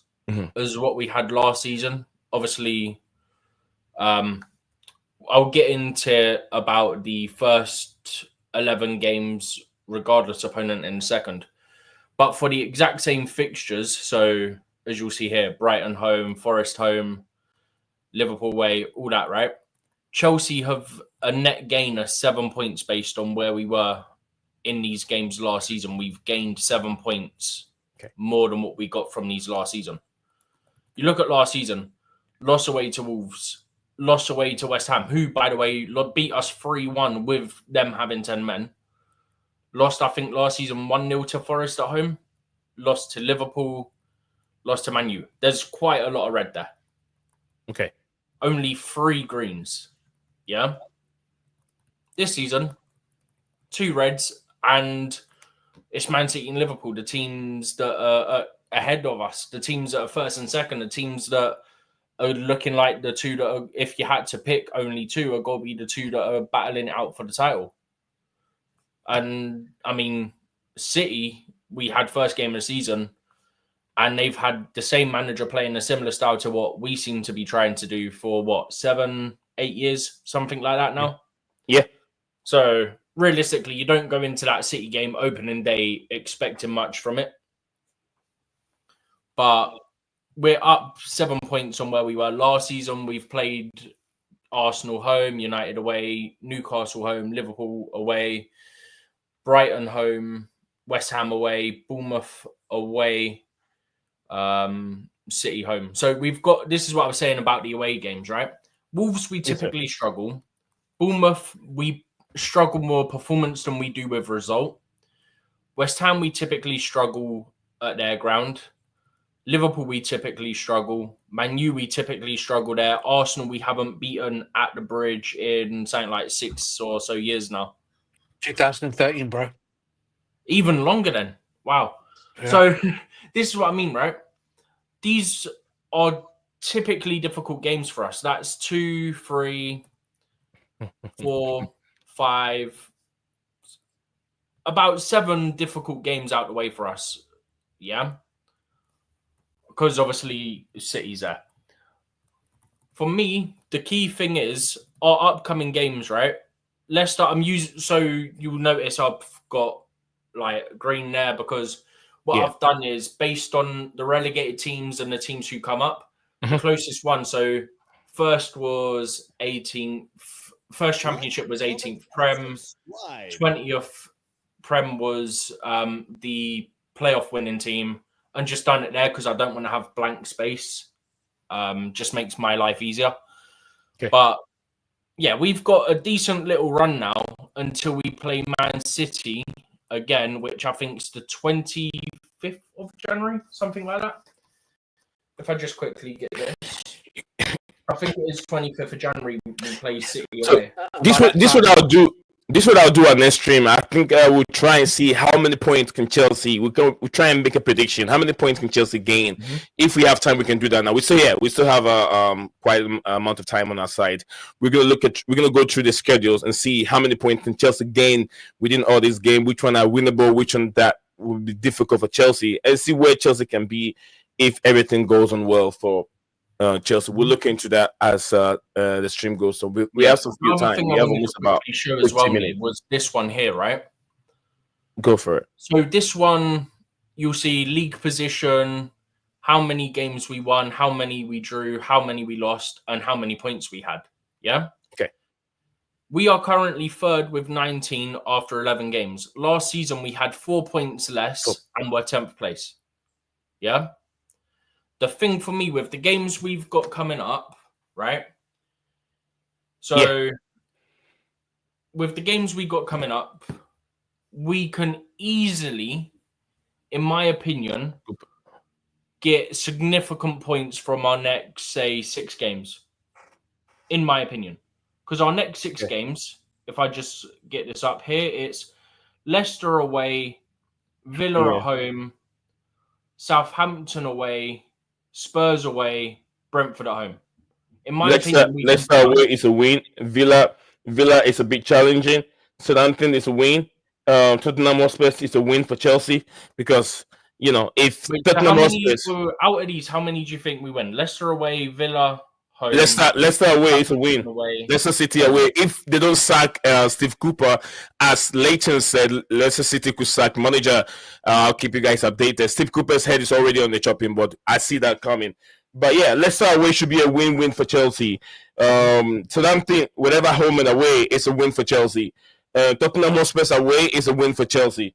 Villa, is it Villa at the Bridge? Yeah, it's a win for Chelsea. Villa at the Bridge is a win for Chelsea.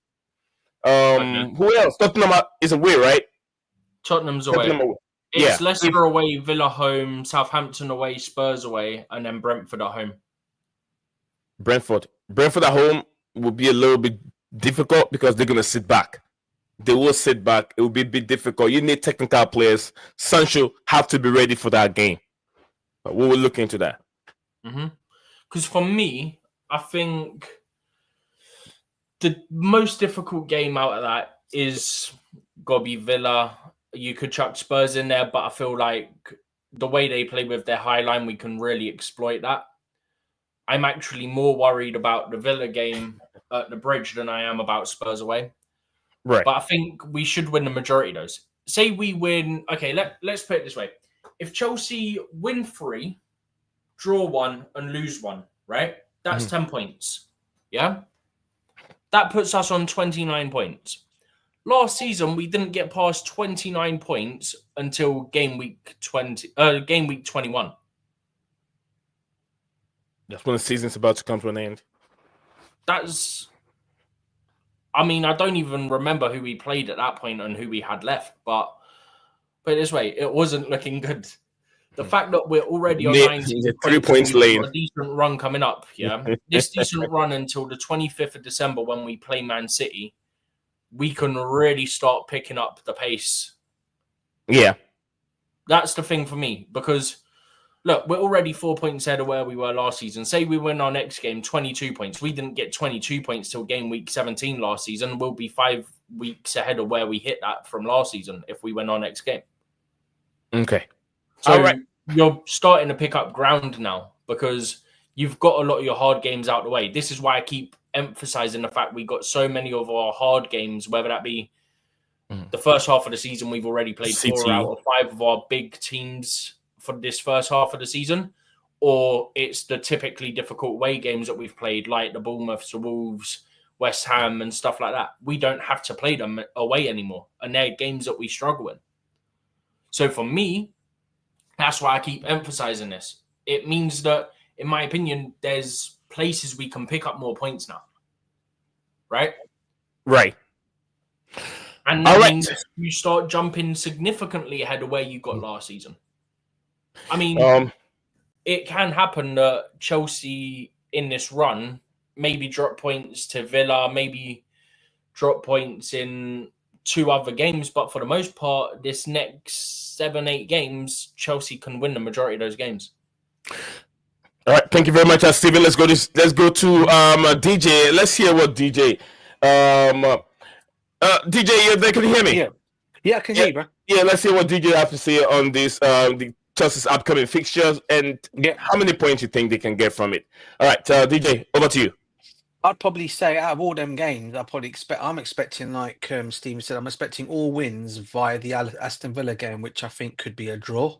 However, we are still playing at Stamford Bridge, and we should really, really try and get all wins at Stamford, make it a fortress again. Because let's be real here, going into this international break, Aston Villa have not exactly been in the greatest of forms. I think they lost a couple of games recently. Liverpool beat them. I think they lost another Liverpool game as beat well. them this weekend, ironically, with David Cooter as referee. Yep. They've lost their last 4 games, by the way. Yeah, that's what I'm trying to say about the last 4. In all competitions. They lost to Liverpool, they lost to Club Brugge, they lost to Spurs, they lost to Palace, they drew, that was in the Carabao Cup, the Palace game. They drew with Bournemouth, they beat Bologna before that, beat Fulham, drew with Man U, beat Bayern. They're not on a good run. They're just not. Yeah. But it's one of those that it can be a trap game where you slip up and you're not necessarily expected to. Yeah, it could be one of them kind of games, bro. And sorry to be saying this to my brother Sculler on here, but it could be one of them kind of games, when Man United, not on Man United, sorry, Arsenal. Sorry, not Man United, Arsenal. For Arsenal, sorry. I just realised what I was about to say. Yeah, it could be one of them games where Arsenal, who do not win any games, but when they come to play Chelsea, they always seem to pick up their game and get something out of a game. This time they couldn't this time round, but they got a draw instead Man of U's us. kind of that at Old Trafford. Aston Villa, yeah, I guess so. Yeah, they are in that way. Yeah, we give them that. Yeah, it's true. They do always. They always seem to up their game against us every time we go there at Old Trafford. But in terms of Aston Villa, they could do the same thing with us. But look, should we be scared? We shouldn't be worried going into these fixtures because we're more than capable. We're more than capable of winning all them games. If Maresca, as I keep saying, and I've got no problems with the manager. If he basically does his changes on time, changes earlier to make an impact, right?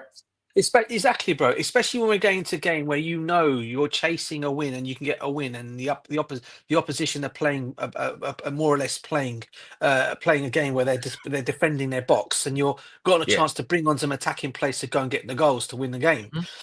He should be doing that a bit more earlier with his attacking plays that we've got. I mean, listen, bros, we got great attacking players that come off the bench to come and do something. This is why I feel he needs to make more use of his squad in that kind of like way. But they're all winnable games to me, I think. And I always go into every game saying Chelsea win because I'm always confident we're going to get something. Even away games, I still go with the Chelsea this win. Season. Yeah. But hopefully we can go after the international break and go on another run again, and who knows where we could end up in that run if we win all our games, where we could end up in the table, because Man City are not exactly playing brilliant either. We're not far from Man City in terms of points, are we? No, so, you see it there. I mean, we're 4 points off of them. Yeah, the City Chelsea game came too early. Came way too early. And even if you watch that game, Chelsea did not City did not create chances to win against Chelsea. It was Chelsea's own defensive blunder. Point now we're having a different conversation because Chelsea is still be third, but Chelsea would be on 20 points, City would be second on 21 points. So Chelsea would be 1 point behind them at that point. If Chelsea picked up I'll say nothing on Manchester City. One result flips everything. And on Man City at the moment, guys, he's having a fallout with his players at the moment. Supposedly, I've not seen the actual article, but I don't know if it's someone just making it up and then crediting Athletic as if they've actually said it.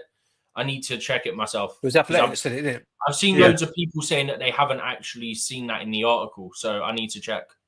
Wonderful people, guys. If you're watching out there, remember the link is being I've sent the link in the description, and I want to hear from you guys. That's why we create this platform.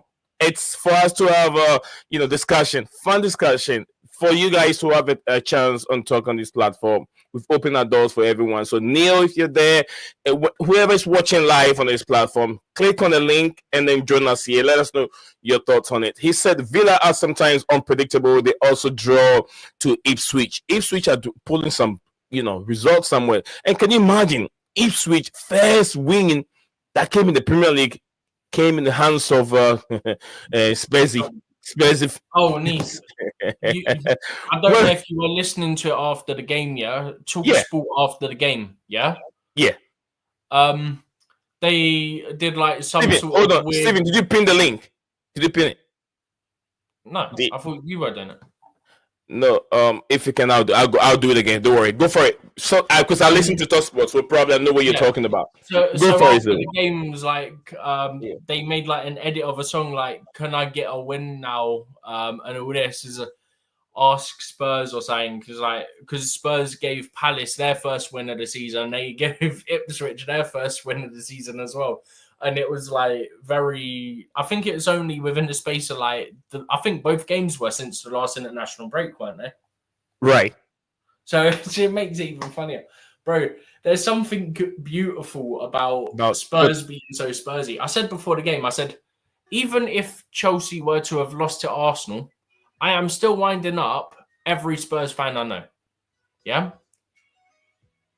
And if they said anything, I'd just go, so what? We're ahead of you when we've gone through a whole rebuild.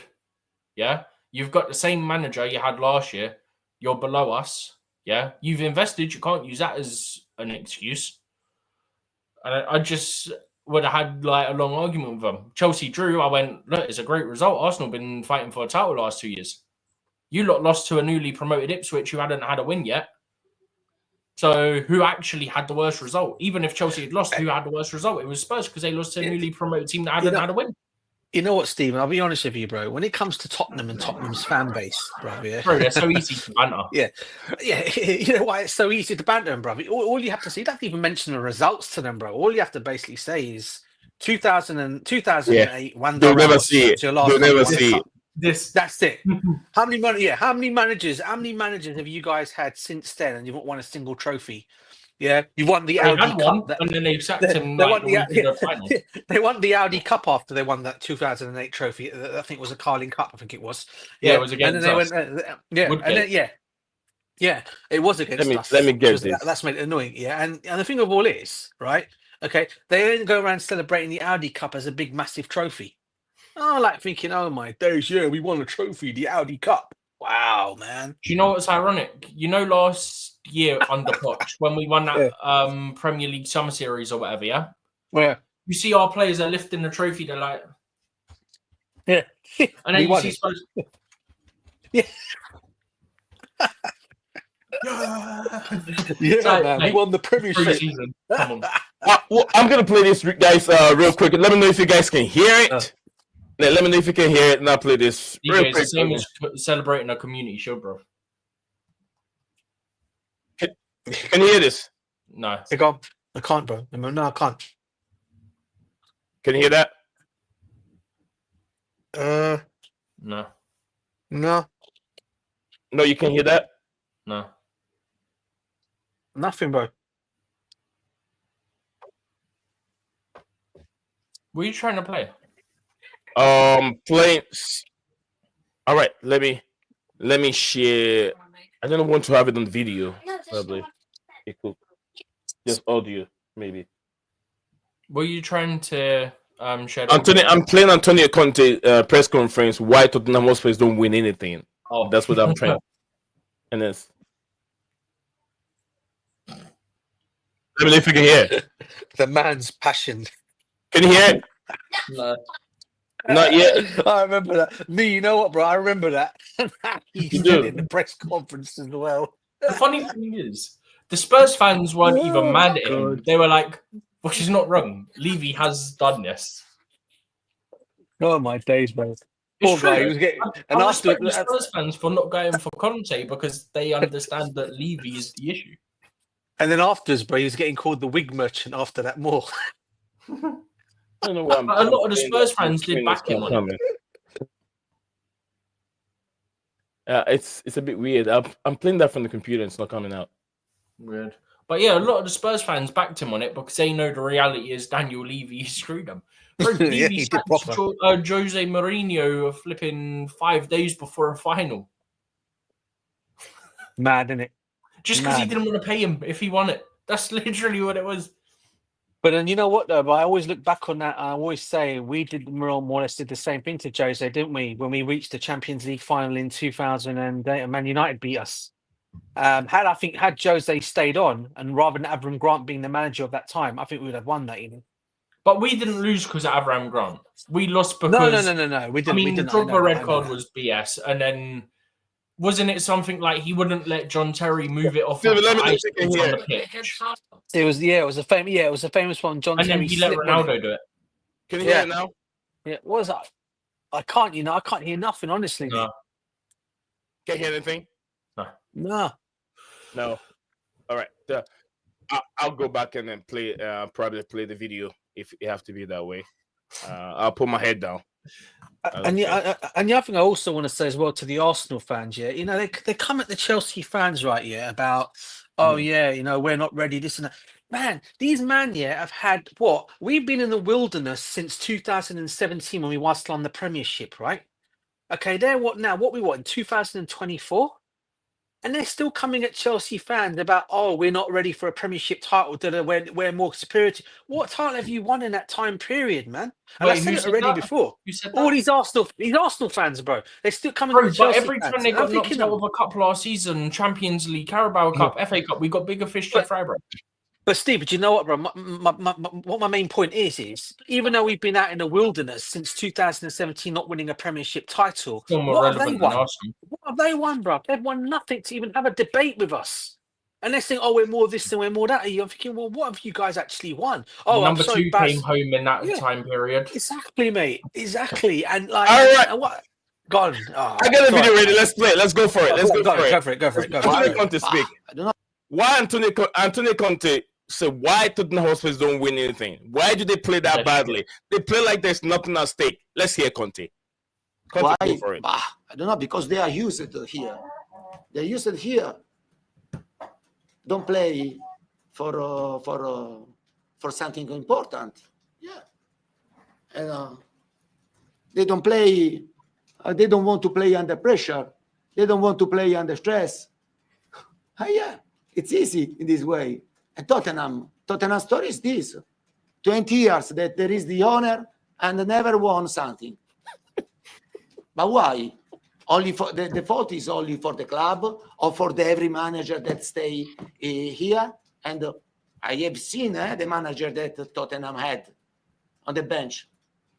You risk to disrupt the figure of the manager and to protect the other situation in every moment. And now, until now, I try to hide the situation, but now no, because I repeat, I don't want to see what I have seen today, because this is unacceptable. Also for the respect for the fans.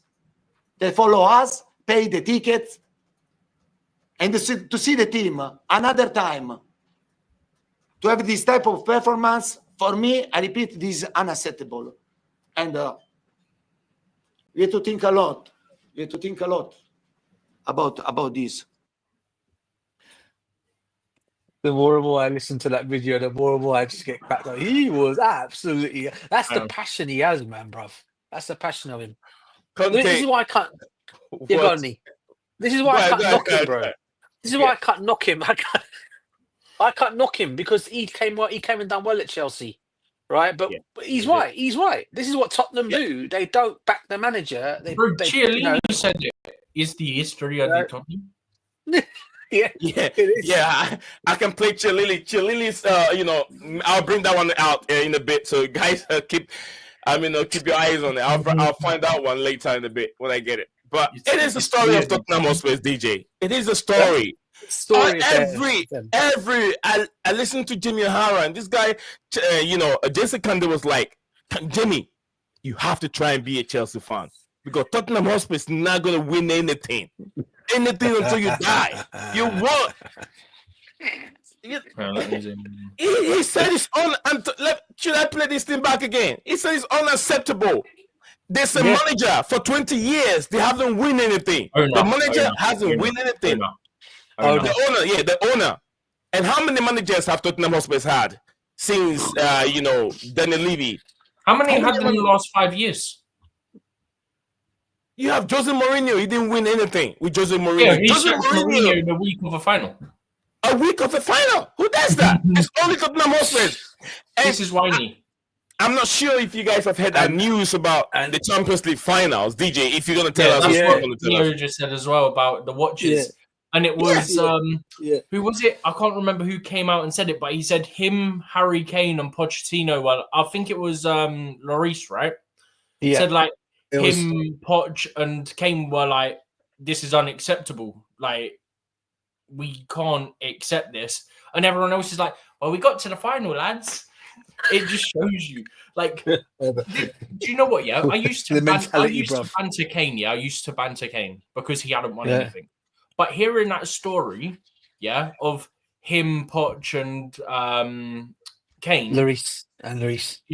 him being Lloris in this, but them three not being happy with it and wanting more. I actually respect Kane because he has standards. He wants to win something. He don't accept it. So no, it's not good enough. We have to be winning it. Yeah, I respect it. Before I used to banter and think he's just like the rest of them. But hearing that, I'm like, oh, okay, fair play. You actually have that elite mentality of, I want to be a winner.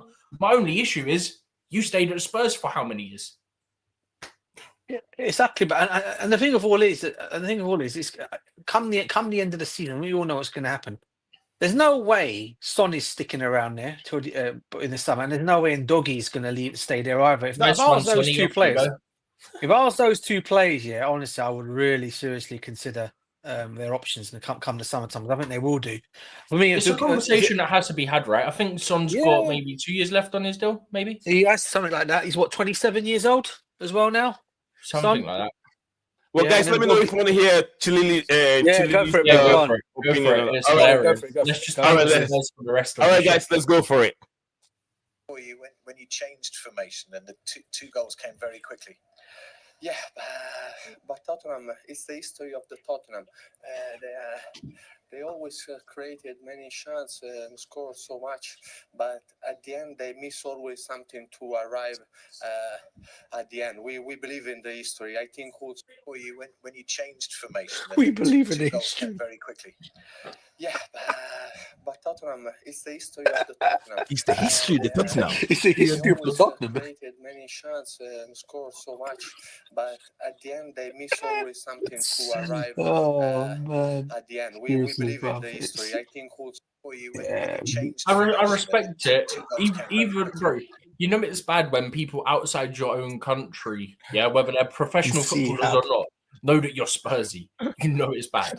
Oh my days. Bro plays in Italy, is an Italian himself, and knows Tottenham are Spursy. It says the history of Tottenham Hotspurs. They will score so many and then give you so many chances out.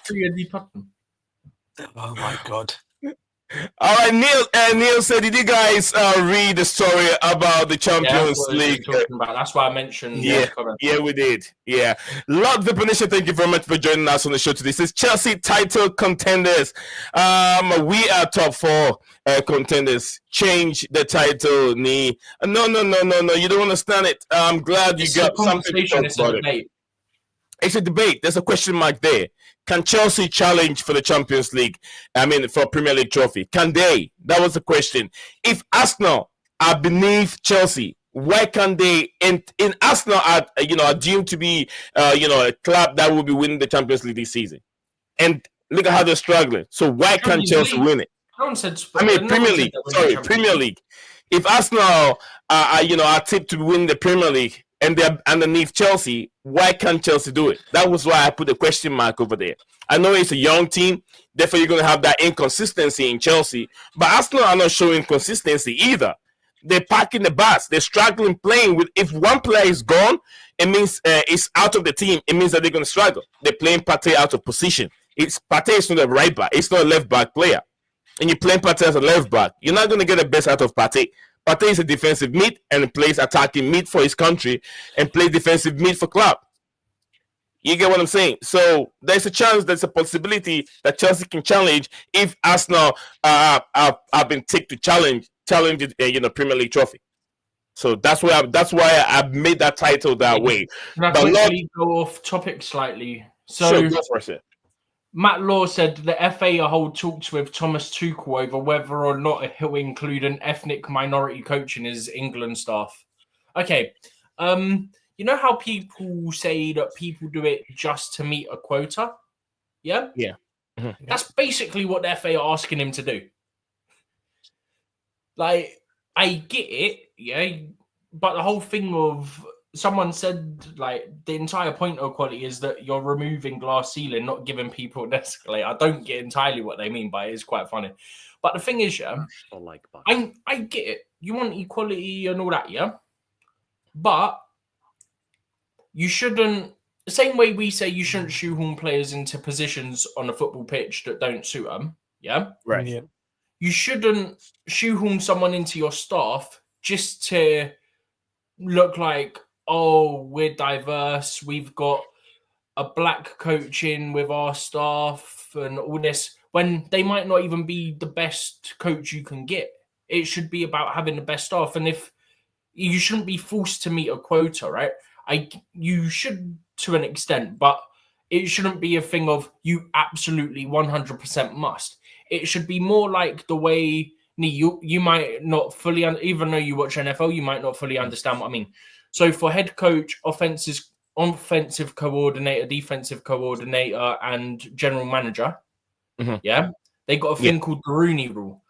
I can't remember the exact numbers, but for head coach, you've got to interview a certain number of minority ethnic group candidates, a different number for the coordinator jobs, and a different number for the general manager jobs. That's how it should be done. It shouldn't be you have to have this person on your staff. It should be you have to talk to these people. Yeah. Not they have to be on your staff. Because if you talk to them, yeah, you're not forcing people to put them in if they're not the best person for a job, because you want the best person for a job, but you're still interviewing them to see if they fit and stuff like that, right? Leighton, man, come on. Goodness sake, man. No, my thing is, I think we can all agree equality is needed, right? Absolutely. But you can't force someone to do it just to meet a quota, because if they're not the most qualified person, then you don't get results, right? If they're not one of the best fitness coaches, for example, or goalkeeper coaches, and you go, we've got to hire you because you're from an ethnic diverse background. What if they're, for lack of a better word, what if they're actually shit at their job? You're not getting results. You're not getting improvement in performance because you've just hired someone for that. Bro, I've said it. I want there to be equality and stuff. I mean, we had Hasselbank on staff the last few months. Hasselbank seems like an actual decent coach from what I've heard. So he's even been a manager, hasn't he? Yeah, he was an assistant for 3 Lions, right? He was experience. That one I don't mind. That's not being forced. That's actual someone who's got an experience. He also manages. Right, DJ. He also managed a club in the division as well. I can't remember who it was. He managed Burton, didn't he? Burton, that's the one, mate. That's the one. Yeah. Which is the one that our under-21 coach went to in the summer and then's already been sacked. God, honestly, mate. I'm not joking. Terrible, man. Under-21 coach, I think it was St. Robinson, went there in the summer. He took Charlie Webster with him and I think another academy player, and then he just got sacked. Oh, my days. Okay, we're gonna read some few comments from here. JC said it's not gonna happen. I'm not so sure what exactly JC is talking about over here. As I said, it's a conversation. It's a debate about are Chelsea in it, aren't they? All right, Neil said that's elite banter. I'm seeing the Chiellini video for the first time. I'm glad you've seen it on this platform the first time. Yeah, it's been around for a while now. Everyone knows the history of Tottenham Hotspur. If Chiellini, who lives in Italy, knows the story of Tottenham Hotspur, then you have to know how far they've traveled. Probably all Africans even know them. They can't wait to see them either. JC said that it's not a debate according to him. Leighton CFC said according to his trusted sources, Spurs get beat everywhere they go and everywhere they go. It's not even a source, Leighton. It's even in history. It's in history. Yeah. If you go to, I think, page 375 in Wikipedia. You'll find it, and even in the Guinness Book of Record, it's right there. I think that would be around 992, page 992, and World Guinness Book of Record is right there. I tell you what, it's right there. Love the position said first three: Sancho, Nkunku, Neto, front three, Neto, and also Palmer. Palmer. Come on, I don't know what, I think that's what it means. Jesse said there is zero chance of that happening. That's our best attack, according to Lord. Thank you very much, Lord, for your comment. There is no chance of this happening, according to Lord. Lord said the only place to put Enzo Fernandez is the deep line player maker role for Enzo to come pass from deep.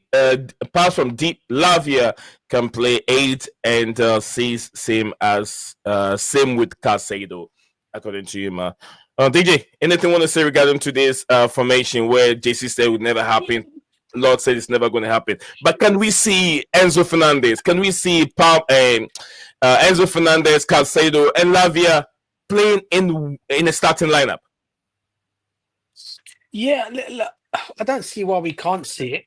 To be honest with you, I think again, it depends on who the opposition is. I mean, I think we had a chance to probably do that kind of that kind of thing in maybe in the cup, in the League Cup. Maybe he may do that, something like that in the FA Cup. I don't know, but don't forget, after this bout of competition, once we get through to the next stages of the Conference League, I think Cole Palmer can get called upon, can't he, along with Reece James as well. So he could do something still like that. If you're allowed to make free changes to your registered squad. Yeah, so he can do that to play them like that. But look, again, it's something that that will probably be a discussion probably for another time, probably for that. But but I don't see why he can't do it. And just going back to what Nee and Lord Vaporation is saying, or Vaporation is saying, I'm not saying that none of us are saying that Chelsea are going to challenge for the title. I think Lord Repenition, sorry, big up to you, bro. No one's saying we're going to challenge for the title. But we can, we all are basically saying from the long us, and we can challenge the top 4. And that's what I've always said we can do for the season. It's top 4 for me. As I said, I think the title is just a little bit beyond us for this season. But then it could all change if we end up buying a top striker in January. Then it could be a different levels then afterwards. But then again, do I trust Sanchez to keep a clean sheet? No, I don't. Do I trust our defense? Do I trust that defense enough to keep a clean sheet? No, I don't. So that's where our downfall is going to be, bro. If you have a terrorist in your goalpost, how do you keep a clean sheet? Yeah, bro. You can win a bozo. He has bozo moments, mate. That's what he's in the bozo in goal. Sanchez, he has bozo moments, bro. And he concedes. And I tell you already, he's conceded. I mean, he concedes goal. Let alone, obviously, it's easier for the opposition to score against him. He's a good shot stopper. Don't get me wrong. However, my thing with him, my issue with him is he brings players down in the penalty area. Too many times we've seen him do that this season. This is why I feel we need to go and get that. That's why a new goalkeeper for me is needed. Yeah, go on, bro. Go on. No, go ahead, DJ. No, whether it will happen in January, I don't know, but for sure, we definitely need a new goalkeeper. Yeah, I don't think it's going to happen in January. Look at what Enzo Maresca's even put up already. They see, Robert Sanchez as Chelsea's savior. He saves Chelsea with a lot of points, so they believe that Sanchez is developing and understanding the style of play. So going forward, he's the guy that they want to see in a goalpost. Whether it's going to whether that is what Chelsea is going to have by the end of the season or in the summer. I don't think that it's will be what we're going to end up seeing in the summer. I feel like there will be another goalkeeper coming in. We got too many goalkeepers, and none of them are really Chelsea number one. None of them are really set themselves to be a Chelsea number one. So to me, I feel like a goalkeeper has to come in if Chelsea wants to win the Premier League. And one centre back, one goalkeeper, and a striker. We all know this. And a striker. We all know this because Nicholas Jackson still, although he's improving, it's not going to take us to that level. He's not going to take us to that level. So there's still a lot of work that needs to be done. And I believe that Chelsea's seeing it, But this year also, Enzo Maresca have said it. He's part of the future. It won't be, he's not going anywhere. So time will tell. Time will tell. JC said a new striker will probably bench Enzo Fernandez and not Sanchez. In fact, Sanchez's performance will improve with somebody like Osimhen due to team balance, according to JC. Leighton said Sanchez watches this show, these shows, DJ, and the coach is starting to lose his patience with the goalkeeper 100%. He believes that if he watches, he should watch it very well because we're criticizing him. We'll praise him. I've said we'll praise him when we have to praise him, but we'll criticize him when things are not going well. JC said provided the new striker is a proper number 9 like Lukaku or Drogba. Hey, Lukaku. You called Lukaku's name on this platform, Chelsea fans will come and attack you, JC. If you watch the Arsenal and the Chelsea game on Sunday, look at these two goalkeepers. Chelsea could have scored more goals, but a sweeper keeper like David Raya, how he came out to take, clear those balls away from Nicholas Jackson. And some of these he's commanding in the 18 was just phenomenal, in my opinion. You can tell this is a top-class goalkeeper. Raya is a top-class goalkeeper. The way he dived to clear those balls, the shots coming from Chelsea. Raya was much more better goalkeeper. Now I wish Chelsea have it. I wish Chelsea have a goalkeeper like Raya. When can we have a goalkeeper like Peter Cech in our goal post that is better with his foot? I don't know. What's his name again? Is he Dada Dashvili or whatever they call him? DJ, he can say the name better. Is it Mama Dashvili? Is that his name? Yes. Yeah, Mama Dashvili, the one we were linked with. I think it's Valencia, right? Yeah, but I was told he's not good with his feet, DJ. He may not. Again, that can be worked upon. He's young, all right. That can be worked upon, all right. And he's probably going to end. He's gone to Liverpool now, so they're going to have. Obviously, he'll be a future replacement for their goalkeeper. But yeah, he could have been young. He's young, yes, but he could have done. He could have done it for us, training every day. Especially what Maresca does. I don't see why he can't make him to get better with his feet. But yeah, in terms of what you said about the Raya, yeah, of course I would have chosen him over Sanchez any day of the week. But just to let you know, Jay-Z's in the comments here. Big up to Jay-Z, but I know how he feels when it comes to Robert Sanchez. You don't want to go around knocking Sanchez because he'll come at you. As far as he's concerned, JC Sanchez can't do no wrong. But I think even now he can probably realizes now Sanchez is a liability sometimes for us, and you can't always blame our defense because, as I said before, the defense are nervous as it is. They're not playing great.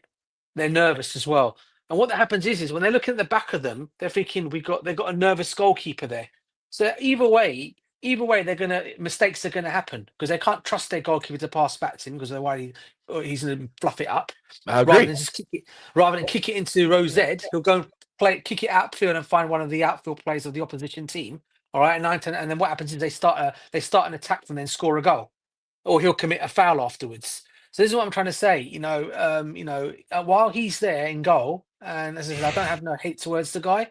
While he continues to be in goal, he will cost us a lot. He will cost us points this season, which means Chelsea will have to go and score 5 goals in each time they go and go into a match because of the way he's at the back as a goalkeeper.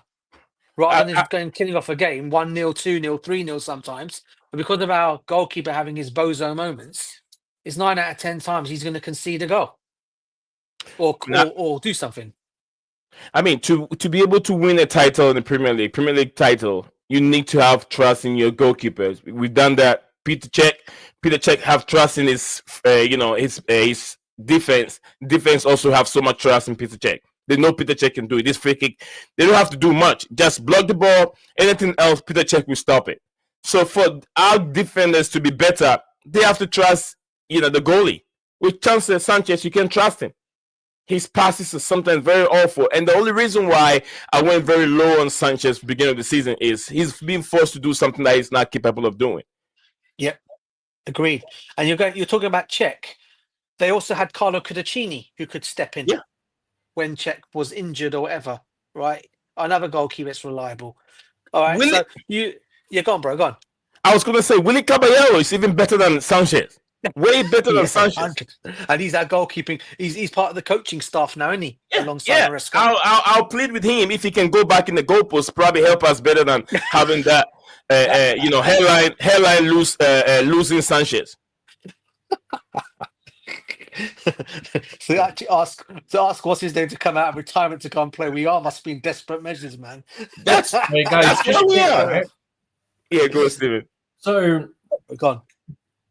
we got Leicester, and then we got Heidenheim a 5:45 kickoff the following Thursday, and then we got Aston Villa at home.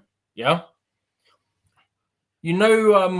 I believe if Chelsea win their next game, they're guaranteed at least a playoff place. But let's be honest, we're like 5 points away from guaranteeing top 8. We should finish top of the league phase anyway.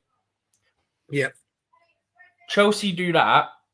Chelsea don't play in the Conference League until March because the league phase finishes on the 19th of December. Then the knockout playoff round is the 13th and the 20th of January. And then you've got about a month until the round of 16. Yeah. Because it's round of 16, then quarters, then semis, then final. So final. Chelsea don't need to worry about too much fixture congestion through like January and February. So, and let's be real here, Steve. And we said it already. The only danger team in this tournament for us, and let's be real here, and I don't even call them a danger team, is Fiorentina, bro. They're not even a danger team, bro. Yeah, that's what I'm trying to say. That's what I'm trying to say. They're not even. I don't even call them a danger team. So, I'm not saying it. I'm not going to sit here and say 100% Chelsea are going to win this year because sometimes you can just all shove back in your faces. So, it should be a competition. We should be winning. Yes, 100% we should be winning that. DJ, put it this way, yeah. Fiorentina lost to Apoel Nicosia. Yeah. They're supposedly the hardest team we could possibly face. Someone said to me earlier. They said, well, not to me, but in a Discord thing that I'm in, server I'm in. Yeah. Then about quarterfinals, semi-finals, you might see Lavia and them lot play. I said, no. It depends on the opposition. If Fiorentina get knocked out, we don't need to worry. I mean, I don't even worry about Fiorentina, but I'm saying, like, realistically, we could use our B team the whole way through. Yeah. Because the level of opposition. Yeah, no, we could, bro. But I think the reason why he would probably bring the likes of Reece James and I think the likes of Cole Palmer back. Reece is registered. Yeah. The ones that aren't Lavia, Fofana, and Palmer. Oh, yeah. You register them in case you need them, but you shouldn't need them. Yeah, I agree, bro. But I think the only reason why he will probably register them towards the end is because if we end up going and winning it, he just wants them to be part of a winning team that's won a trophy. That's the only reason why I think he will bring those 3 back into the team. So in that kind of like way, I can see why. But they can still come in, have a go, but they don't have to even play. They don't have to even play the games. They need to be registered. Have a couple of games there and off the bench. Who knows? 90th minute tax. Yeah. Or if you need to, just bring them back for one game only. That's the final. We get in there if you really want to play them. Instead of saying they've taken part in it, put them in the final. But they won't be fair on the players that have actually got us there. That have to drop out. So it's one of those situations, like where I know it's a squad game, but sometimes if you want the better play, obviously when I say our better players, I mean obviously you want the likes of Palmer, Lavia, and Fofana all to win the trophy for Chelsea, and along with all the other players that are there. All right, so I can understand why. I mean, why the finals are what's it called? The finals are after the league season anyway. Yeah. Yeah, they are. So it's not. They are all of them, all the European finals, aren't they? Yeah. So that's the thing for me is that you register them in case, but you shouldn't really need them. Yeah. Okay, let's read some few comments here. JC said the new striker will probably bench Enzo. We got Steve. We got 2 minutes to end the stream. Okay. Yeah, we got 2 minutes. JC said the new striker will probably bench Enzo Fernandez. I think I've read that one. Sanchez watches this. Okay. I think I've read majority of this one. Provided a new striker is a proper number 9, like okay, I've read it. Why am I going all the way back? Leighton said that we have improved in corners and our defense has improved, but I heard the Denmark goalkeeper is being discussed. I'm not so sure if this is a Denmark goalkeeper. Is it Genk? Is it the guy from Listen. It's got to mean Jorgensen, bro.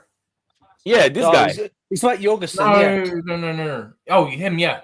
Yeah, Jorgensen, yeah. Jorgensen's already at the football club. He's already at the football club. No, he means discussed as the Premier League keeper is what he means. Oh, yeah, like for him to start games. to start games. Okay. Oh, spot on. All right. JC says Sanchez made error. His positioning was wrong. Is it goals this season or shots? I can't remember. All right, his position was very, very wrong. Actually, he has understanding of his goalpost. That was error, but we also gave too much space and time to us now attacker. All right, Lord Vipination said everyone is better than Sanchez. The only goalkeeper Sanchez could be better than that is an Ipswich goalkeeper. Zero said even an empty goalpost is more secure than Robert Sanchez.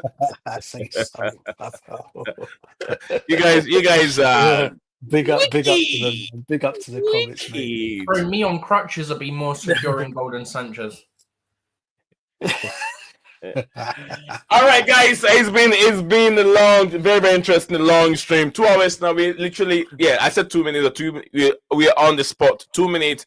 2 hours, 1 minute on the dot. So we've gone beyond our streaming time, which is an hour 50 minutes. We add extra 30 minutes to it. I want to thank you guys all that have made today's stream a reality. DJ Sav, Scholar United, and Zero out there, my brother. I haven't seen him before, but a very, very interesting person and engaging with the comment. And also love Vipper Nation, big up to you. JC, much love. JC is my brother, always here supporting and interacting with us here on this show. It jumps on when you have time. JC, thank you very much. A lot of Vipper Nation, I've mentioned your name. Who else have I forgotten? Big up to my brother Chelsea Dunn in the house. He's not in the building right now, but he's at home. Big up to you, man. And SDT, big up to you. To DJ, much love to my brother DJ, and Neil is the name, and also SDT. Thank you guys all for coming on. If I didn't mention your name, remember I'm only a human. Love Vipper Nation. I want to love you forever. Then my big brother Stephen G. Guys, I want to say Leo Desperandos. Hang on to hope. Peace, everyone. Absolutely, guys. We'll be back again tomorrow. We'll think about what to do tomorrow. I'm trying to see what I intend to do. Yes, tomorrow. I've done it today, so probably I have to, and I have a couple of days off. Yeah, international break here. So, and also, guys, if you've been watching the women's game, the women are playing tonight. Celtic, right? Celtic, already out. Cuthbert's back in Scotland, and she's the captain. Yeah. In about less than an hour time, they'll be playing. So, if you want some game to watch, the women will be playing. Go support the women. They're very, very interesting. They play very well. Yeah, Get to love women's football. I tell you what, our new ladies coach, man, what a... We're going invincibles. We're winning a lot without losing the game in any competition. Brilliant, isn't she? She's been excellent. Wait, we got City on the weekend in the women's Super League as well. Yeah. We beat Liverpool on We beat Liverpool on Sunday as well. On Saturday we beat Liverpool. I think it was pretty. Yeah, but we expected to cook them. Bro, I was arguing with a Liverpool fan who watches both the men and the women's. Yeah.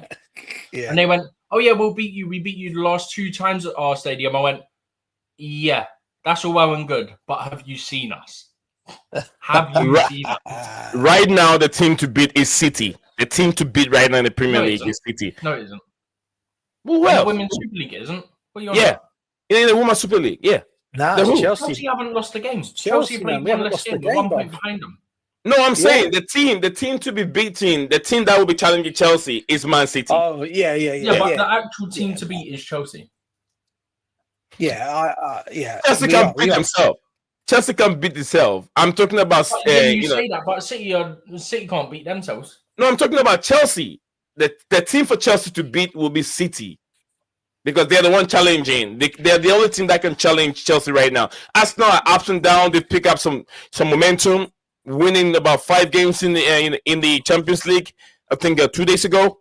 So Arsenal are picking up since they sacked their manager. What's his name? Weigl or whatever his name is. Anyway. Yeah, since they sacked him, they haven't lost any other game. I don't normally swear, but I can't resist it. I know why. I know why. Face of our player. He got in the face of one of our women's players last season. Yep, he did as well. How are you a man getting in the face of a woman footballer? Yeah, for no reason. I'm trying to think who it was. Was it? Was it? Even if there was a reason, he shouldn't be doing it. Was it Wrighton? Wasn't it? We got in her face. Was it Wrighton? No, Cuthbert. I think it was Cuthbert. Cuthbert. Yeah, you know what? You don't want to mess with her on the pitch, mate. Yeah. That's the Lampard of Chelsea. She's the Lampard of Chelsea. She's the captain tonight. She returns to Scotland. She's Scottish. She returns to Glasgow, and she's the captain. Millie White's injured? No. She's there. We've made 8 changes, but Cuthbert's the captain tonight. Okay. I got to go and see that. You know what? Cuthbert reminds me of 2 players in the Premier League: Paul Scholes and Frank Lampard. Scholes and Frank Lampard. Let's not forget Lauren James, man. What a player she is! Oh my days. She's injured until she's injured. December. But still, what a player. When fit, what a player. I've got to say absolutely, guys. We're about to wrap up over here. Go support our brother over here, Leighton CFC. Everyone follow him, Rich Moneymaker on YouTube, and then Leighton already following him. Yeah. On Leighton on X also. Go follow our brother. Great show as usual. Much love to the channel. Leighton said everyone support Chelsea women. Also, if you haven't subscribed to their YouTube account, follow the Chelsea women and you can get more updates. Lovely people, lovely girls, and they play good football. Yeah, they play good football. If you want to see more skills, go look at Chelsea's winger. What's his name again? Sandy. Sandy Baltimore. He just quick, right? I saw a clip from a video they did 7 months ago. It's a thing they're still doing. I can't remember what it's called, right? Yeah. But the first ever episode, it was Guru Wrighton and Aaron Cuthbert, right? Yeah. And they're talking about Ironbrew, yeah? Yeah. But Guru isn't from the UK. Yeah. So she's like, Norwegian. She's Norwegian. What's Ironbrew? She didn't understand. Yeah. So they Cuthbert trying to explain it's like an orange drink. I don't know how to explain the taste. You get them in England as well. She goes, I've never seen it. She goes, what's it? Ivanbrew? Just one thing on the ladies quickly before you go, Steve. You know, is Sam Kerr back yet?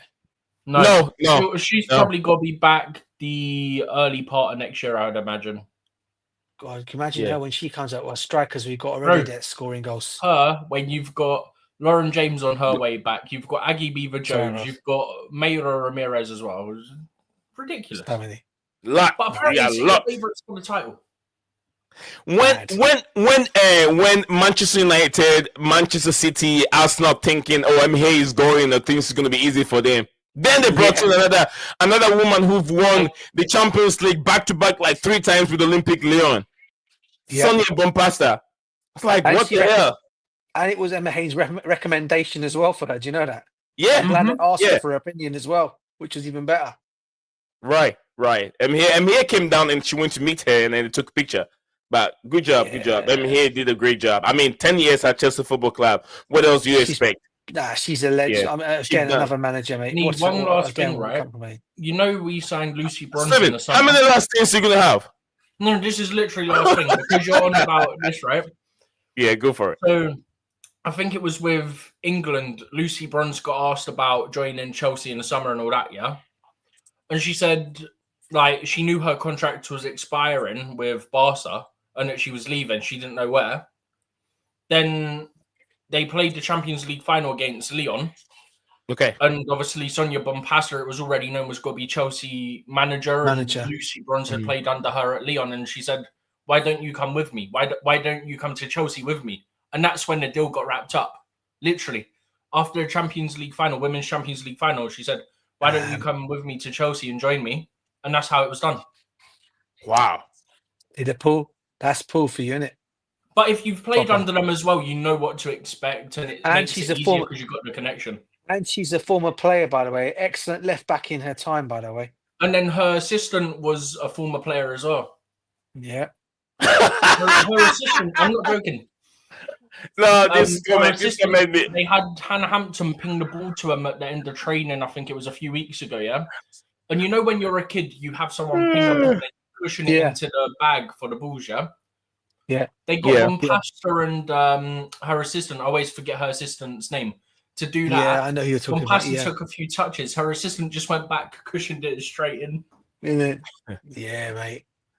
All right, Jesse said Nick Chelsea haven't drawn the game in a game. It's 8 wins out of 8 in all competitions. Yeah, all competition, absolutely. Jesse said how come USA they have fetish for CFC managers? Poch and Amy Hay. I think Amy Hay was fine, but who chose Poch? That's where I laugh. This is what I'm saying, right? Emma Hayes was a great hire for the US women's national team because she's an elite manager. She'll get them back to winning World Cups. Yeah. Pochettino, what were you thinking, bro? Poch will be sacked. Guys, don't worry. Poch will be sacked in the next competition. 2 years. Yeah, he'll be sacked. He'll be sacked soon because Poch is no good. He has the lack with Tottenham Hotspur and Southampton. Since then, he's no good. His second camp, he had about 3 players get injured. And the US national team, let me tell you, anytime they win the competition. What's new there, Steve? Going back to Chelsea's injuries last season, what's new there? But what did I say? I said, from what I'm seeing, what I'm hearing, the stuff they do in the training ground with Poch, that he's a big part of the injuries, even though we had injuries before that. We never had them to that severity. And then he's gone to the US. Oh, injury, you get an injury, everybody gets an injury. Yeah, the only thing with Poch this year is United States are developing to have good talent. This time he might get something. He might get some good talent. Pulisic is on his game. They have Musa. They have this guy from Juventus. What's his name again? I think it's a winger. Juve. Oh yeah, I know you're talking about. Is it? I can't remember, but I know that they also have that Reina guy that was at Dortmund. Yeah, Bruce Arena also. Bruce Arena's son. I can't get his name. This guy on the right, plays. I think he's a winger for. Yeah, I know who you're talking about, mate. I know who you're talking about. I can't get his name now. They've got some good players. Maybe Poch can get the best out of them. But if Poch was there like 5-6 years ago, he would have been sacked because they sack every manager every competition. If you go, you don't perform, you'll be sacked. It's not like the women, because the reason why American football, American soccer is not going to be anywhere bigger than any other sports in the UK, in America here, because here in America. There's only one sport that is bigger than any other sport here in America, and it's American football. American soccer can never and ever be bigger than American football. It's been paid than any other sports here in America, and we saw they don't invest a lot into it. They invest more in the women's football. Baseball and hockey.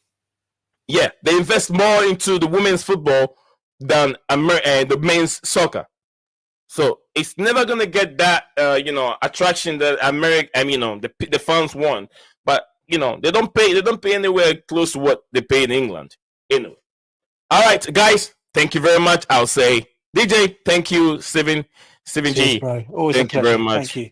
Love you guys. We'll be back again tomorrow.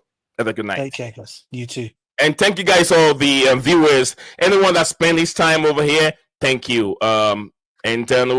We appreciate your time that you spend with us. We'll be back again tomorrow. Bye for now.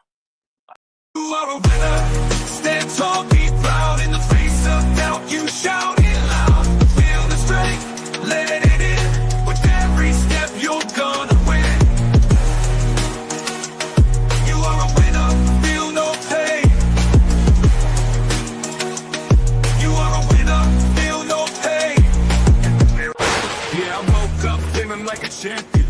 Every move I make, I got the stamina. Eyes on the prize, never lose sight. Grinding every day, pushing through the night. Got the fire in my soul, never back down. In the ring of life, I'm the one with the crown. Sweat and tears, yeah, I paid the cost. Every battle fought, I'm never lost. Hit the ball, feel winner. Stand tall, be proud. In the face of doubt, you shout it loud. Feel the strength, let it in. With every step, you're gonna win. Every challenge met, every goal in sight. gym on the grind, it's a warrior's fight. From the bottom to the top, yeah, I've been there. With the heart of a lion, I face the dare. No fear, no limits, just pure drive. In the race of life, I'm alive. With every push, with every strain, I'm a winner, feel the gain. Hit the road, feel the power. In this moment, it's our hour. Rise above, break the chain. You a winner, feel no pain. You are a winner, stand tall, be proud. In the face of doubt, you shout it loud. Feel the strength, let it in. With every step, you're gonna win. In this moment, own your name. You are a winner in this game. You are a winner, stand tall, be proud. In the face of doubt, you shout it loud. Feel the strength, let it in. With every step, you're gonna win.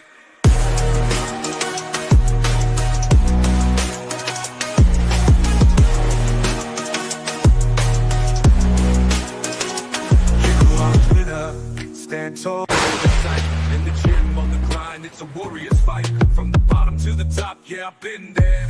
With the heart of a lion, I face the dare. No fear, no limits,